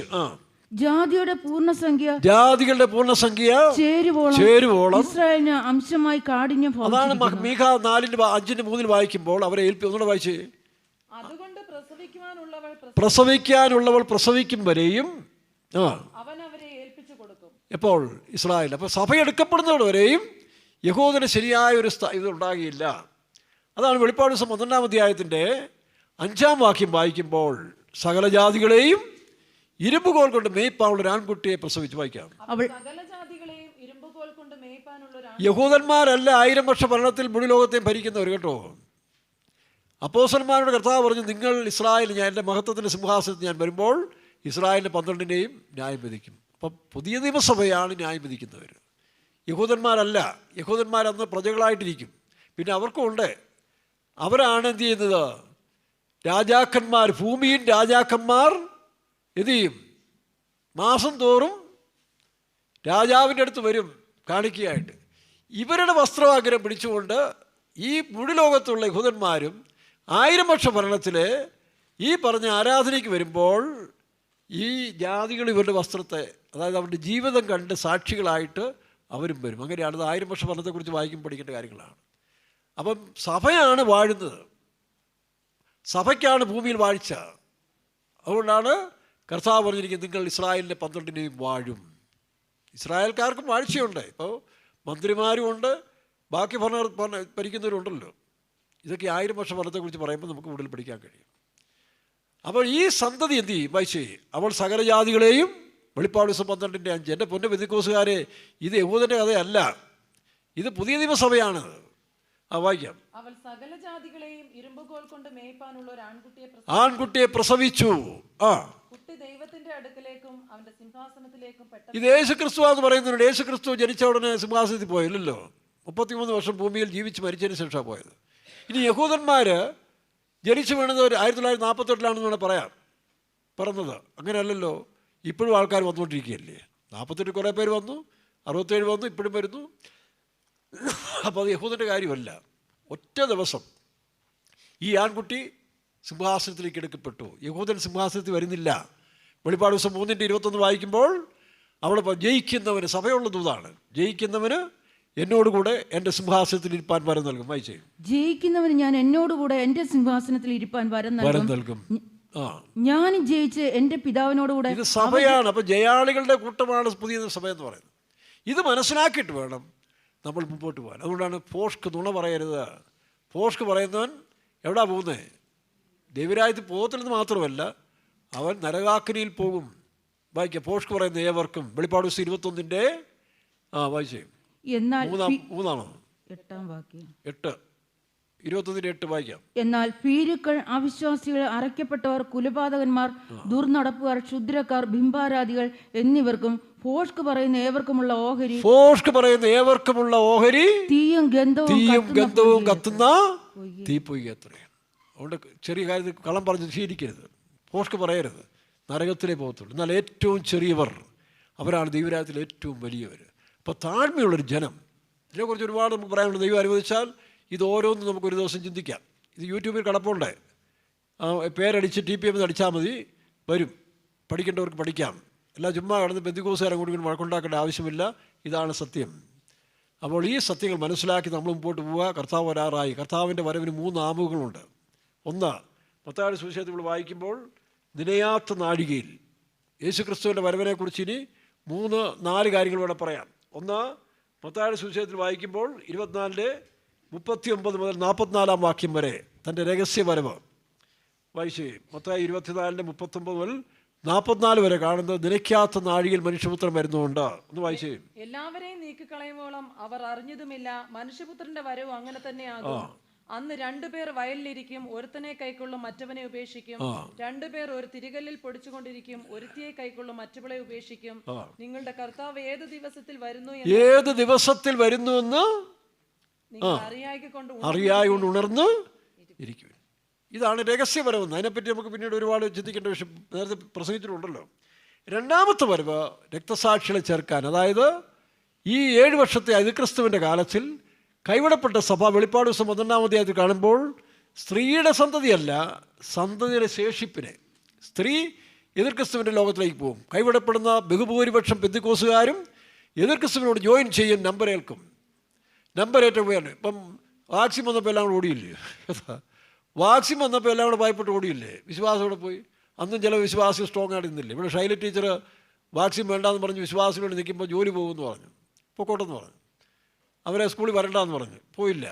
പിന്നെ അവരെവിടെയോ അവിടെ കണ്ടുകൊണ്ട് ട്രാൻസ്ഫർ കൊടുത്ത് വിട്ടു. അപ്പോൾ അങ്ങനെ കഷ്ടം വരും. ഇതൊന്നുമില്ല, ഇതും വേണം, ഇതും 2 ആനയുടെ തുമ്പിക്കയും കൊണ്ട് നടക്കരുത്. വിശ്വാസിയോടെ വിശ്വാസിനോട് മരിക്കാൻ തീരുമാനിക്കണം. അല്ലാത്തവരെല്ലാം എതിർ ക്രിസ്തുവിൻ്റെ കൂടെ പോകുന്ന പെന്തിക്കോസ് ലോകം മുഴുവൻ ഇപ്പോഴേ പോയിക്കൊണ്ടിരിക്കുകയല്ലേ. കർത്താവ് തന്നെ പറഞ്ഞ് മനുഷ്യപുത്രം വരുമ്പോൾ ആർ വിശ്വാസം കണ്ടെത്തും. അപ്പോൾ അതാണ് വെളിപ്പാട് ദിവസം 12-ാമത്തെ സ്ത്രീ മരുഭൂമിയിൽ ചെന്നിട്ട് ഭൂമി അവർക്ക് തുറന്നു നിന്നു. ആരാ ഭൂമി? വെളിപ്പാട് ദിവസം 13-ാം അധ്യായത്തിൽ 11-ാം അധ്യായത്തിലെ ഈ ലോക സഭ, നാമധേയ സഭകളെല്ലാം ഒന്നിക്കും. പെന്തിക്കോസുകാരിലും നല്ല ശതമാനം അവരോട് ചേരും. എന്നാൽ അവിടെ എതിർ ക്രിസ്തുവിൻ്റെ മുദ്ര ഏക്കാത്തവർ, വെളിപ്പാട് ദിവസം 13-ാം അധ്യായത്തിൽ ഇവിടെ വിശുദ്ധന്മാരുടെ സഹിഷ്ണുതയും വിശ്വാസവും കൊണ്ട് ആവശ്യം. അതാണ് രക്തസാക്ഷികളായി തീരുന്നവർ. വെളിപ്പാട് ദിവസം 7-ാം അധ്യായത്തിലും എണ്ണിക്കൂടാത്തൊരു പുരുഷാരം താഴെ കാണുന്നുണ്ട്. അവരാണ് രക്തസാക്ഷികൾ, സഭയെടുക്കപ്പെട്ടതിന് ശേഷം. അപ്പോൾ സഭ മഹാബഹുദ്രത്തിൽ പോകുന്നില്ല കേട്ടോ. പുതിയ നിയമസഭ ഒരിക്കലും മഹാബഹുദ്രത്തിൽ പോകുന്നില്ല. സഭ കർത്താവിൻ്റെ വരിൽ എടുക്കപ്പെടുകയും സഭയുടെ ശേഷിപ്പ് സന്തതിയുടെ ശേഷിപ്പ് ഈ 3.5 വർഷം എതിർ ക്രിസ്തുവിനാൽ മുദ്രയേക്കാതെ ഉപദ്രവം സഹിച്ച് അവനവരെ കൊന്നുകളയും. വിശുദ്ധന്മാരെ കൊന്നുകളയെന്ന് പറഞ്ഞിട്ട് കാരണം ഇതാണ്. വിശുദ്ധന്മാരെ ജയിക്കും എന്നൊക്കെ പറഞ്ഞിട്ട് ആ 13-ാം അധ്യായം വായിച്ചു നോക്കിയാൽ മതി. 12-ാം അധ്യായത്തിൽ സന്തതിയുടെ ശേഷിപ്പ് മൃഗത്തോട് എതിർത്ത് നിൽക്കും, അവനവനെ കൊല്ലും. അങ്ങനെ ആദ്യത്തെ 3.5 വർഷത്തിൽ ഈ രക്തസാക്ഷികൾ മരിക്കും. ഇവരെ ചേർക്കാനാണ് യേശുവിൻ്റെ മറ്റൊരു വരവ്, രഹസ്യവരവ് സഭയ്ക്ക് വേണ്ടി. അതാണ് മത്തായിയുടെ സുവിശേഷം 25-ാം അധ്യായത്തിൻ്റെ 1 മുതൽ വായിക്കുമ്പോൾ, ഒന്നല്ലല്ലോ വായിച്ചേ, വായിക്കാം. ആ 1 മുതൽ വായിക്കുമ്പോൾ 10 കന്യമാരെ പറ്റി പറയുന്നില്ലേ? ഈ 10 കന്യമാർ കർത്താവിൻ്റെ രഹസ്യപരമല്ല, രക്തസാക്ഷികളെ ചേർക്കാൻ വരികയാണ്. കാരണം 3 കാര്യങ്ങൾ അവിടെ ഉണ്ട്. ഒന്ന്, അതിൽ 10 കന്യകയിൽ 5 പേര് ബുദ്ധിയുള്ളവരാണ്. അപ്പോൾ 5 എന്ന് പറയുന്നത് ഒന്നല്ലല്ലോ. സഭയെ സംബന്ധിച്ച് പറയുമ്പോൾ, മണവാട്ടിയെ സംബന്ധിച്ച് പറയുമ്പോൾ, എൻ്റെ പ്രാവും നിഷ്കളങ്കമായുള്ളൂ ഒരുത്തി, ഒരു മണവാട്ടി എന്നാണ് പറയുന്നത്. അപ്പോൾ ഇവിടെ 5 കന്യമാരുണ്ട്. രണ്ടാമത് ഇപ്പോൾ വായിച്ച വാക്യം എന്താ? 8-ാം വാക്യത്തിൽ അർദ്ധരാത്രിക്കെന്നാണ്.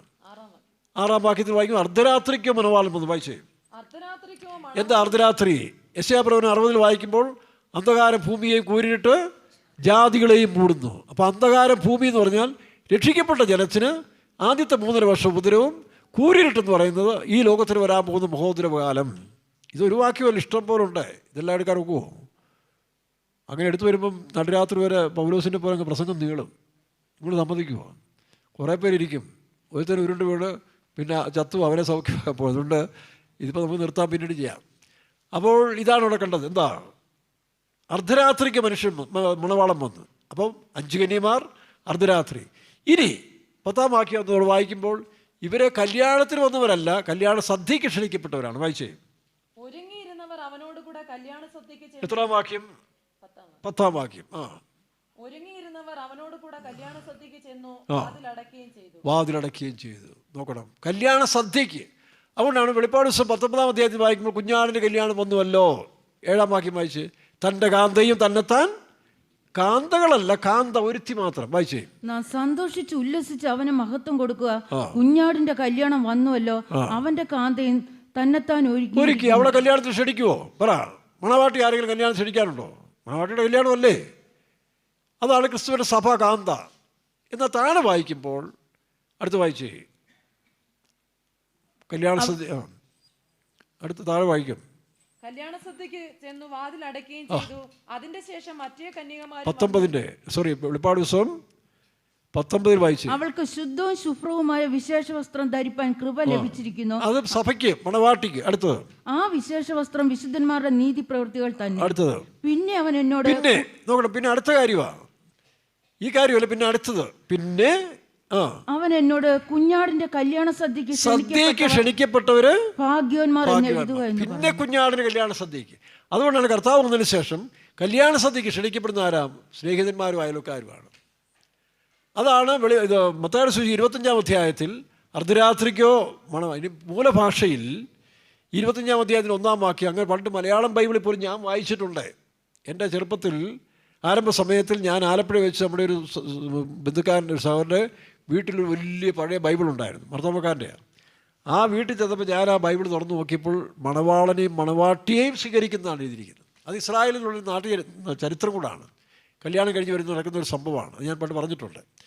അപ്പോൾ മണവാളനെയും മണവാട്ടിയെ സ്വീകരിക്കാൻ എതിരേൽക്കാൻ വരുന്നവരാണ് കന്യകമാർ. അപ്പോൾ അത് അവിടെ നടക്കുന്നൊരു സംഭവമാണ്. അപ്പോൾ അതുകൊണ്ട് അത് കർത്താവിൻ്റെ വരവല്ല, രഹസ്യവരവല്ല. രണ്ടാമത് രക്തസാക്ഷികളെ ചേർക്കാൻ വരും. അവർ കല്യാണ സദ്യക്കാണ്. കല്യാണ സദ്യക്ക് എന്ന് പറയുന്നത് ഇവിടെ അത് പുതിയ യെരൂശലേമല്ല, മണവാട്ടിയല്ല ആത്മീയ ഭാഷയിൽ.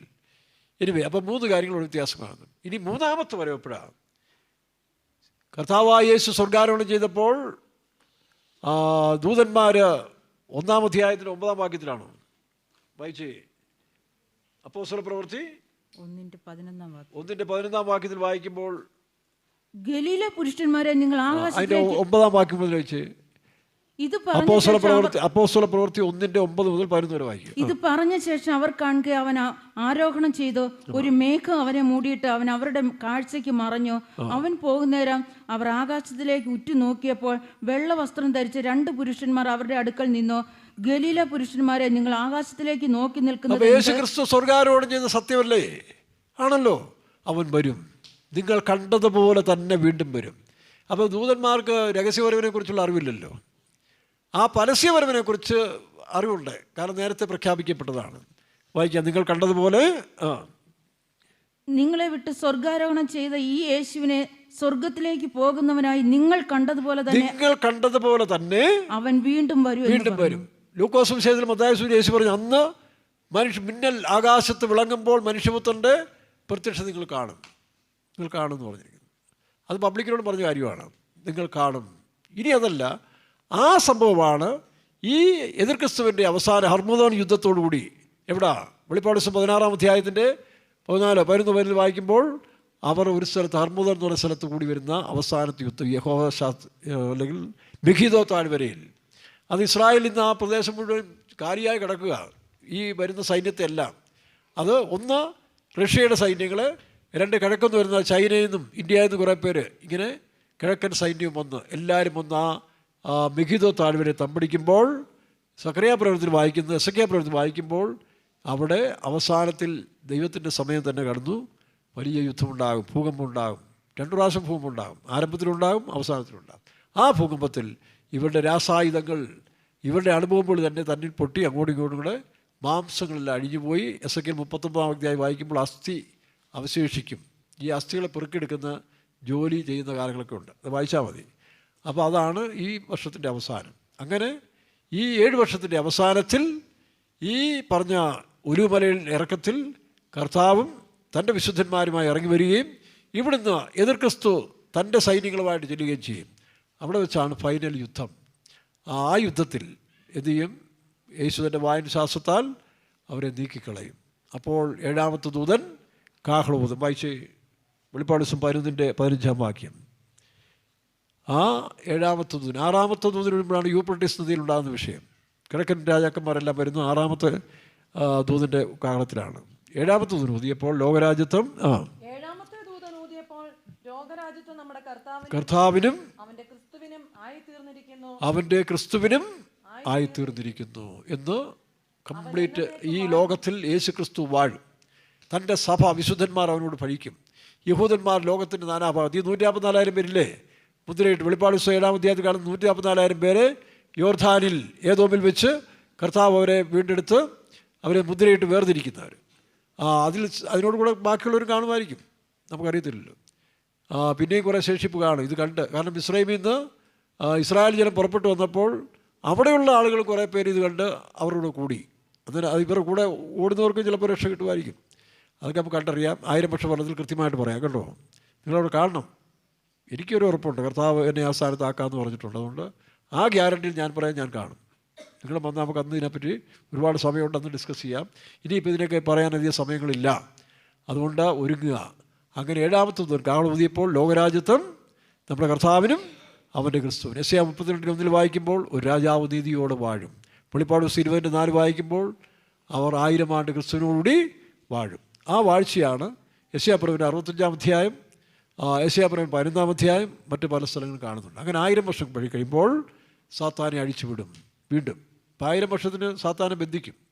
ആ 1000 വർഷം കഴിയുമ്പോൾ സാത്താൻ വന്ന് വീണ്ടും ഒരു പ്രശ്നമുണ്ടാക്കും, ജാതികളെ വളയും. അതാണ് ഗോഗ് മാഗോഗ് യുദ്ധം. 20-ന്റെ എത്രാം വാക്യം? 7-ാം വാക്യം. 1000 ആണ്ട് കഴിയുമ്പോഴോ സാത്താനെ തടവിൽ നിന്ന് അഴിച്ചുവിടും. അവൻ ഭൂമിയുടെ 4 ദിക്കിലുമുള്ള ജാതികളിൽ സംഖ്യയിൽ കടൽപ്പുറത്തെ മണൽ പോലെയുള്ള ഗോഗ് മാഗോഗ് എന്നവരെ യുദ്ധത്തിനായി കൂട്ടിച്ചേർക്കും. അവിടെ തീ ഇറങ്ങി, തീയും ഗന്ധവും ഇറങ്ങി അവരും നശിക്കും. മനസ്സിലാവും? തീയും ഗന്ധവും ബോംബ് പോലുള്ള കാര്യങ്ങളായിരിക്കും. അല്ല, നേരിട്ട് പണ്ട് സോതോമിൽ ഇറങ്ങിയതുപോലെ അവർ നശിക്കും. അതോടെ തീർന്നു. പിന്നീട് ഈ ഭൂമി മാറ്റപ്പെടും. അതാണ് 2 പത്രോസ് 3-ാം അധ്യായത്തിൽ ആകാശം കൊടുമുഴക്കത്തോട് ഒഴിഞ്ഞു പോകും. വായിച്ചേ 2 പത്രോസ് 3:9 മുതൽ. ചിലർ കർത്താവിന്റെ ദിവസമോ കള്ളനെ പോലെ വരും. അന്ന് ആകാശം കൊടുമുഴക്കത്തോടെ ഒഴിഞ്ഞു പോകും. മൂലപദാർത്ഥങ്ങൾ കത്തിയഴുകയും ഭൂമിയും അതിലുള്ള പണികളും വെന്തുപോകുകയും ചെയ്യും. കർത്താവിന്റെ ദിവസം എന്ന് പറഞ്ഞാൽ ഞാൻ പറഞ്ഞില്ല, ഇപ്പം 3 വരവ്. ഒന്ന് രഹസ്യവരവ്, ഒന്ന് ഈ പറഞ്ഞ രക്തസാക്ഷികളെ ചേർക്കാൻ, 3 പരസ്യമായി. അത് സക്കറിയ 14-ാം അധ്യായത്തിൽ 4-ാം വാക്യത്തിൽ അന്ന് അവൻ്റെ കാൽ യെരുശലേമിനെതിരെ ഒലിവുമലയിൽ നിൽക്കും. ആ വാക്യം വായിച്ചേ. അന്നാളിൽ അവന്റെ കാൽ യെരുശലേമിനെതിരെ കിഴക്കുള്ള ഒലിവുമലയിൽ നിൽക്കും. ഒലിവുമല കിഴക്ക് പടിഞ്ഞാറ്. ഇതെല്ലാം കൃത്യമായിട്ടുള്ള കാര്യങ്ങളാണ്. അങ്ങനെ അതോടുകൂടി ആ യുദ്ധത്തോടുകൂടി ലോകരാജ്യത്ത് ക്രിസ്തുവിനാകും 1000 വർഷം ഭരിക്കും. 1000 വർഷം കഴിയുമ്പോൾ 1000 വർഷം കഴിഞ്ഞിട്ടേ ഈ ഭൂമി ചുട്ടരിക്കപ്പെടത്തുള്ളൂ. പിന്നെ ഇതിൻ്റെ ആവശ്യമില്ല. പിന്നെ തേജസ്സരികളായ മനുഷ്യർ വസിക്കേണ്ട സ്ഥലങ്ങളാണ്. അവർക്ക് ഈ ആക്ഷിക ഭൂമിയുടെ ആവശ്യമില്ല. അപ്പോൾ ഭൂമിക്ക് സംഹാരനാശം ഉണ്ടാകുന്നത് ഇന്ന് കർത്താവ് വന്നാൽ 7 വർഷത്തെ എതിർ ക്രിസ്തുവിൻ്റെ ഭരണം, പിന്നീട് അതിനുശേഷം 1000 വർഷം ഭരണം. ആ 1000 വർഷ ഭരണത്തിൻ്റെ അവസാനത്തിൽ ഈ പറഞ്ഞ ഭൂമി മാറ്റപ്പെടും. പിന്നീട് പ്രത്യക്ഷപ്പെടുന്നതാണ് വെളിപ്പാട് പുസ്തകം 21-ാം അധ്യായത്തിൽ കാണുന്ന വായിച്ചേ ഞാൻ പുതിയ ആകാശവും പുതിയ ഭൂമിയും കണ്ടു. ഒന്നാമത്തെ ആകാശവും ഒന്നാമത്തെ ഭൂമിയും ഒഴിഞ്ഞുപോയി. ഒന്നാമത്തെ ആകാശം ഒന്നാമത്തെ ഭൂമി ഒഴിഞ്ഞുപോയി. പിന്നെ സമുദ്രവും ഇനിയില്ല. സമുദ്രമില്ല. പുതിയ യെരൂശലേം എന്ന വിശുദ്ധ നഗരം ഭർത്താവിനായി അലങ്കരിച്ചിട്ടുള്ള മണവാട്ടിയെ പോലെ ഒരുങ്ങി സ്വർഗത്തിൽ നിന്ന്. അതാണ് നിത്യതയുടെ പുതിയ ആകാശം, പുതിയ ഭൂമി, പുതിയ യെരൂശലേം. യേശു പറഞ്ഞില്ലേ, ദൈവരാജ്യം 30, 60, 100 pass mark, class mark, rank. ഇതുപോലെ ആത്മീയത്തിലും ശ്രേഷ്ഠരായിത്തീരുന്ന ഒരു വസിക്കുന്ന സ്ഥലമാണ് പുതിയ യെരൂശലേം. അടുത്തത് അതിന് താഴെയാണ് പുതിയ സ്വർഗം, മറ്റേ പുതിയ ഭൂമി.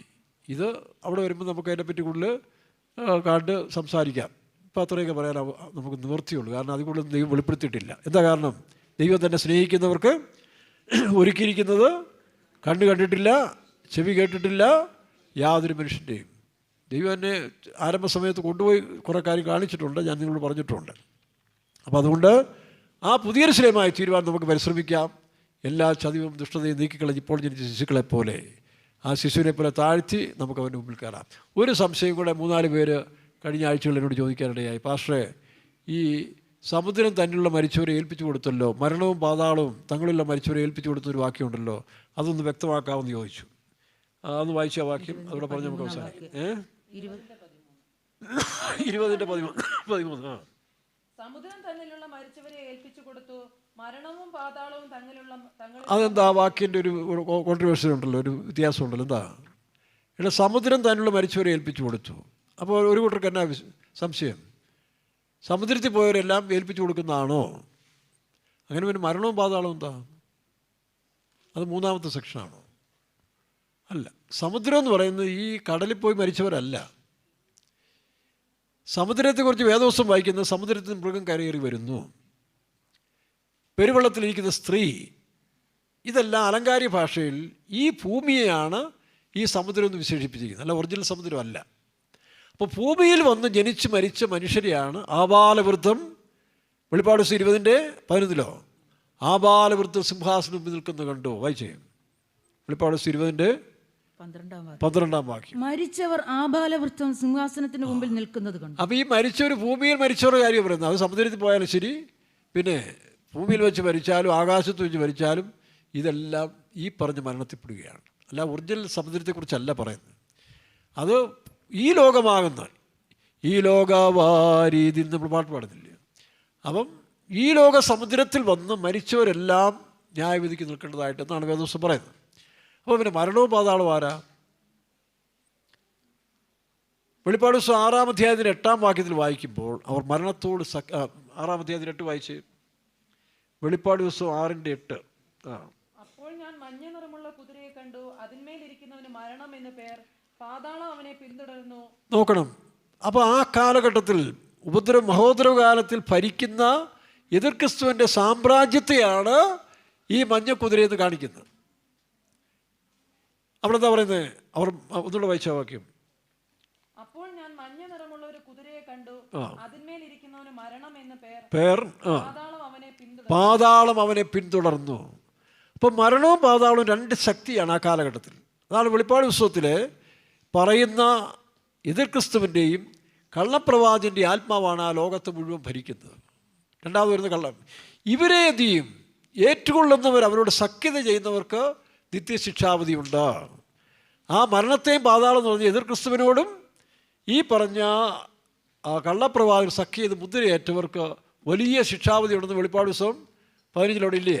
അതുതന്നെയാണ് ഇസ്രായേൽ ജനത്തോട് നേരത്തെ പ്രവാചകൻ പറഞ്ഞിരുന്നു. 28:17 യെശയ്യാപ്രവചനം 28:17 വരുമ്പോൾ ഇസ്രായേൽ ജനം ജീവൻ്റെ ഉറവയായ ക്രിസ്തുവിനെ തള്ളിവിട്ടിട്ട് യേശുവിനെ സ്വീകരിക്കാതെ എതിർ ക്രിസ്തു വരുമ്പോൾ അവനോട് സഖ്യത ചെയ്യും. വായിക്കാം.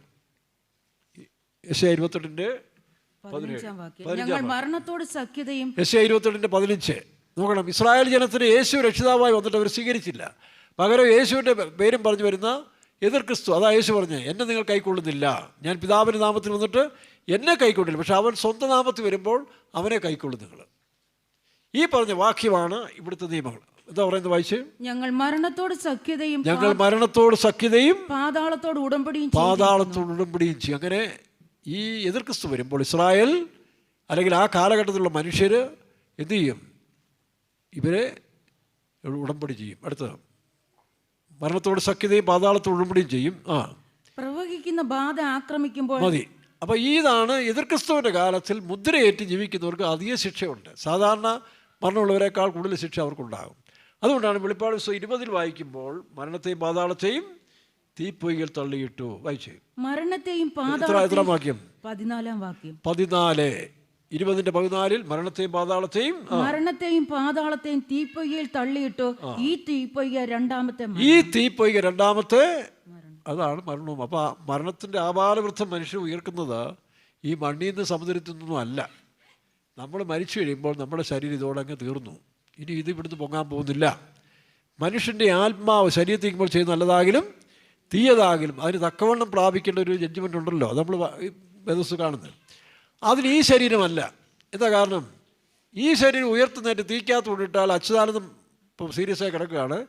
പണ്ട് നിയമസഭ പറഞ്ഞ പോലെ, മാണിസാറേ ക്രിസ്ത്യാനിയല്ലേ, നിങ്ങൾ വായിച്ചിട്ടില്ലേ നരകത്തിൽ പോകരുത്, പോയാൽ അവിടെ കെടാത്ത തീയും ചാകാത്ത പുഴുമുണ്ടെന്ന് യേശുക്രിസ്തു പറഞ്ഞ വാക്യം. അപ്പം ഞാൻ ചോദിച്ചു, ഈ ശരീരം എന്ത് ചെയ്യും? ഈ ശരീരമാണ് ഉയർക്കുന്നെങ്കിൽ ഇത് പുഴു നിന്ന് കളയത്തില്ലേ?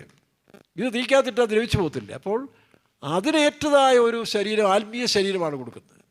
ആ ശരീരം അവിടെ കിടക്കുമ്പോൾ ചാകത്തുമില്ല, തീ കൊണ്ട് ദഹിക്കത്തുമില്ല, അവിടെ കിടന്ന് യാതിനെ അനുഭവിക്കേണ്ടി വരും. അതാണ് വേദവസ്തു. അതിൻ്റെ ആത്മീയ വാക്യം വേറൊന്നുണ്ട്, ആത്മീയാർത്ഥമുണ്ട്. അത് ദൈവത്തിൽ നിന്ന് പ്രാപിച്ചുകൊള്ളുക. ഞാനിപ്പോൾ പറയുന്നില്ല, അതിൻ്റെ ഒരു ആത്മീയാർത്ഥമുണ്ടത്. അപ്പോൾ അതാണ് ഈ ശരീരം ഭൂമിയിൽ നിന്നല്ല. അതുകൊണ്ട് മരിച്ചു കഴിഞ്ഞ് എന്ത് സംഭവിച്ചാലും കുഴപ്പമില്ല. കഴിഞ്ഞ ദിവസം ഒരു പെന്തിക്കോസുകാരൻ വിദേശത്തിന് വെച്ച്, പാസ്റ്ററേ ഞാൻ എൻ്റെ ശരീരം മെഡിക്കൽ കോളേജിൽ എഴുതി കൊടുത്തു, എൻ്റെ കണ്ണും കിഡ്നിയും ഞാൻ അപകടത്തിൽ മരിച്ചാൽ അതാരെങ്കിലും ഉപയോഗിച്ചോണം, കണ്ണും കിഡ്നി എടുത്തോണം, ബാക്കി ശരീരം. പെന്തിക്കോസുകാരൻ TPMകാരനാണ്, തെറ്റുണ്ടെന്ന്. ഞാൻ ഒരു തെറ്റുമില്ല. കാരണം എന്താ? മരിച്ചതിന് ശേഷം ഈ ശരീരത്തിനൊരു വിലയില്ല. ഭൗമികമായ നിങ്ങളുടെ ശരീരം അഴിഞ്ഞു പോയാലും കൈപ്പണിയല്ലാത്ത നിത്യഭവനം യേശു പറയുന്നു. അവിടെ നിന്ന് യേശു വരുന്നത് 1 Thessalonians 3 അധ്യായത്തിലും 4 അധ്യായത്തിലും കർത്താവിൻ്റെ കൂടെ വിശുദ്ധന്മാർ വരും, അവനോട് തേജസ്സിലെടുക്കപ്പെടും. ഇതാണ്. പിന്നെ പണ്ട് കാലം തൊട്ട് നമ്മുടെ അറിവിൽ മരിച്ചവർ ഉയർക്കും, മണ്ണിൽ നിന്ന് ഉയർക്കും എന്നൊക്കെ പറയുന്നത്. മണ്ണിൽ നിന്നല്ലല്ലോ. എത്ര പേര് കടലിൽ പോയിട്ടില്ലേ? വേറെ ചിലർ കല്ലറിക്കകത്തില്ലേ? യേശു കല്ലറയുള്ളവരുടെ ശബ്ദം കേൾക്കും. ഇതെല്ലാം ഹിഡൻ പ്ലേസ്. നിങ്ങൾ മരിച്ച് നിങ്ങളുടെ ജീവൻ ക്രിസ്തുവിൻ്റെ ദൈവത്തിൽ മറഞ്ഞിരിക്കും. ജീവനായ ക്രിസ്തു വെളിപ്പെടുമ്പോൾ നിങ്ങളും. അപ്പോൾ അതുകൊണ്ടാണ് യേശു കള്ളനോട് പറയും, ഇന്ന് നീ എൻ്റെ കൂടെ പരദീസയിലിരിക്കും. അപ്പോൾ അവിടെ നിന്നാണ് ഉയർക്കുന്നത്. അത് ഈ ശരീരമല്ല, അത് നിത്യതയ്ക്കുള്ള ശരീരവും പ്രകാശത്തിൻ്റെ വേഗതയേക്കാൾ പോകുന്ന ആ തേജസ്സിൻ്റെ ശരീരം. മറ്റത് തീയിൽ കിടന്നാലും യാതന അനുഭവിക്കും, പക്ഷേ ദഹിച്ചു പോകത്തില്ല. ഇതൊക്കെയാണ് നിത്യതയെക്കുറിച്ച് നമുക്ക് കിട്ടിയിരിക്കുന്ന വേദപുസ്തകത്തിൻ്റെ അറിവ്. ഇനി നമുക്ക് നേരിട്ട് ചെല്ലുമ്പോൾ ബാക്കിയൂടെ കാണാം. ഇപ്പോൾ നാം കണ്ണാടിയിൽ കടമൊഴിയായി കാണുന്നു, ചെല്ലുമ്പോൾ നേരിട്ട് എല്ലാം. ഏതായാലും ഒരു കാര്യം എല്ലാവരും, എല്ലാ പെന്തിക്കോസ്തുകാരും പറയുന്ന പോലെ ഒരു വിശുദ്ധ ജീവിതം ചെയ്തുകൊള്ളുക. അതിനെന്ത് ചെയ്യണം? ദൈവത്തിൽ പൂർണ്ണ വിശ്വാസം വയ്ക്കുക, അറിഞ്ഞ സത്യത്തിൽ വിശ്വസ്തരായിരിക്കുക, കൊടുക്കവാങ്ങൽ വിശ്വസ്തരായിരിക്കുക. അവരെ ദൈവം വിശുദ്ധരാക്കും.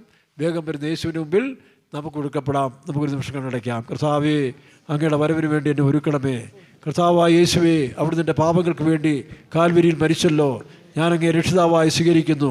അവിടുത്തെ രക്തത്താൽ എൻ്റെ പാപം കഴുകണമേ, വചനത്താൽ എന്നെ കഴുകണമേ. വിശ്വസിക്കുകയും സ്നാനമേൽക്കുകയും ചെയ്ത് രക്ഷിക്കപ്പെടുമല്ലോ.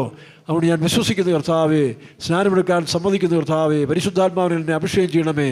ഒരു ജയജീവിതം, വിശുദ്ധ ജീവിതം ചെയ്ത് വേഗം വരുന്ന യേശുവിനെ എതിരേൽക്കുവാൻ കർത്താവേ എന്നെ ഒരുക്കണമേ എന്ന് ഞാൻ പ്രാർത്ഥിക്കുന്നു കർത്താവേ. ഹല്ലേലൂയ. ഈ ബാല ശബ്ദന ബല കത്തുന ബല ഭവിഷ്യാന കത്തുനാദര.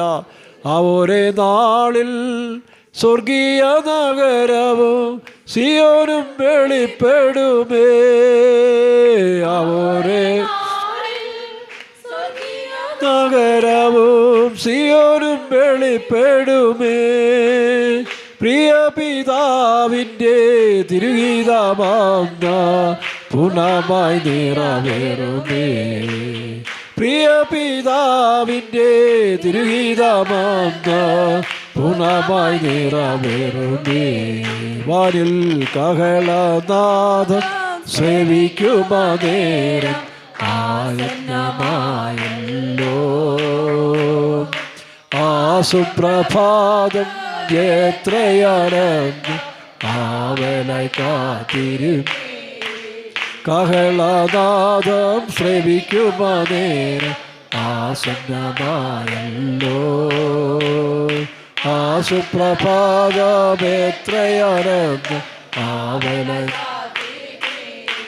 തിരുസഭയെ നീ പുഞ്ചിരി തൂകി പ്രിയരെ എതിരേൽക്കുവാ. തിരുസഭയെ നീ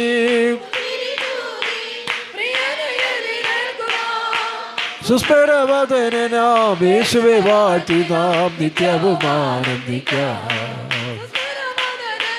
യേശുവേ വാഴ്ത്തി നാം നിത്യവും ആനന്ദിക്കാം. വാനിൽ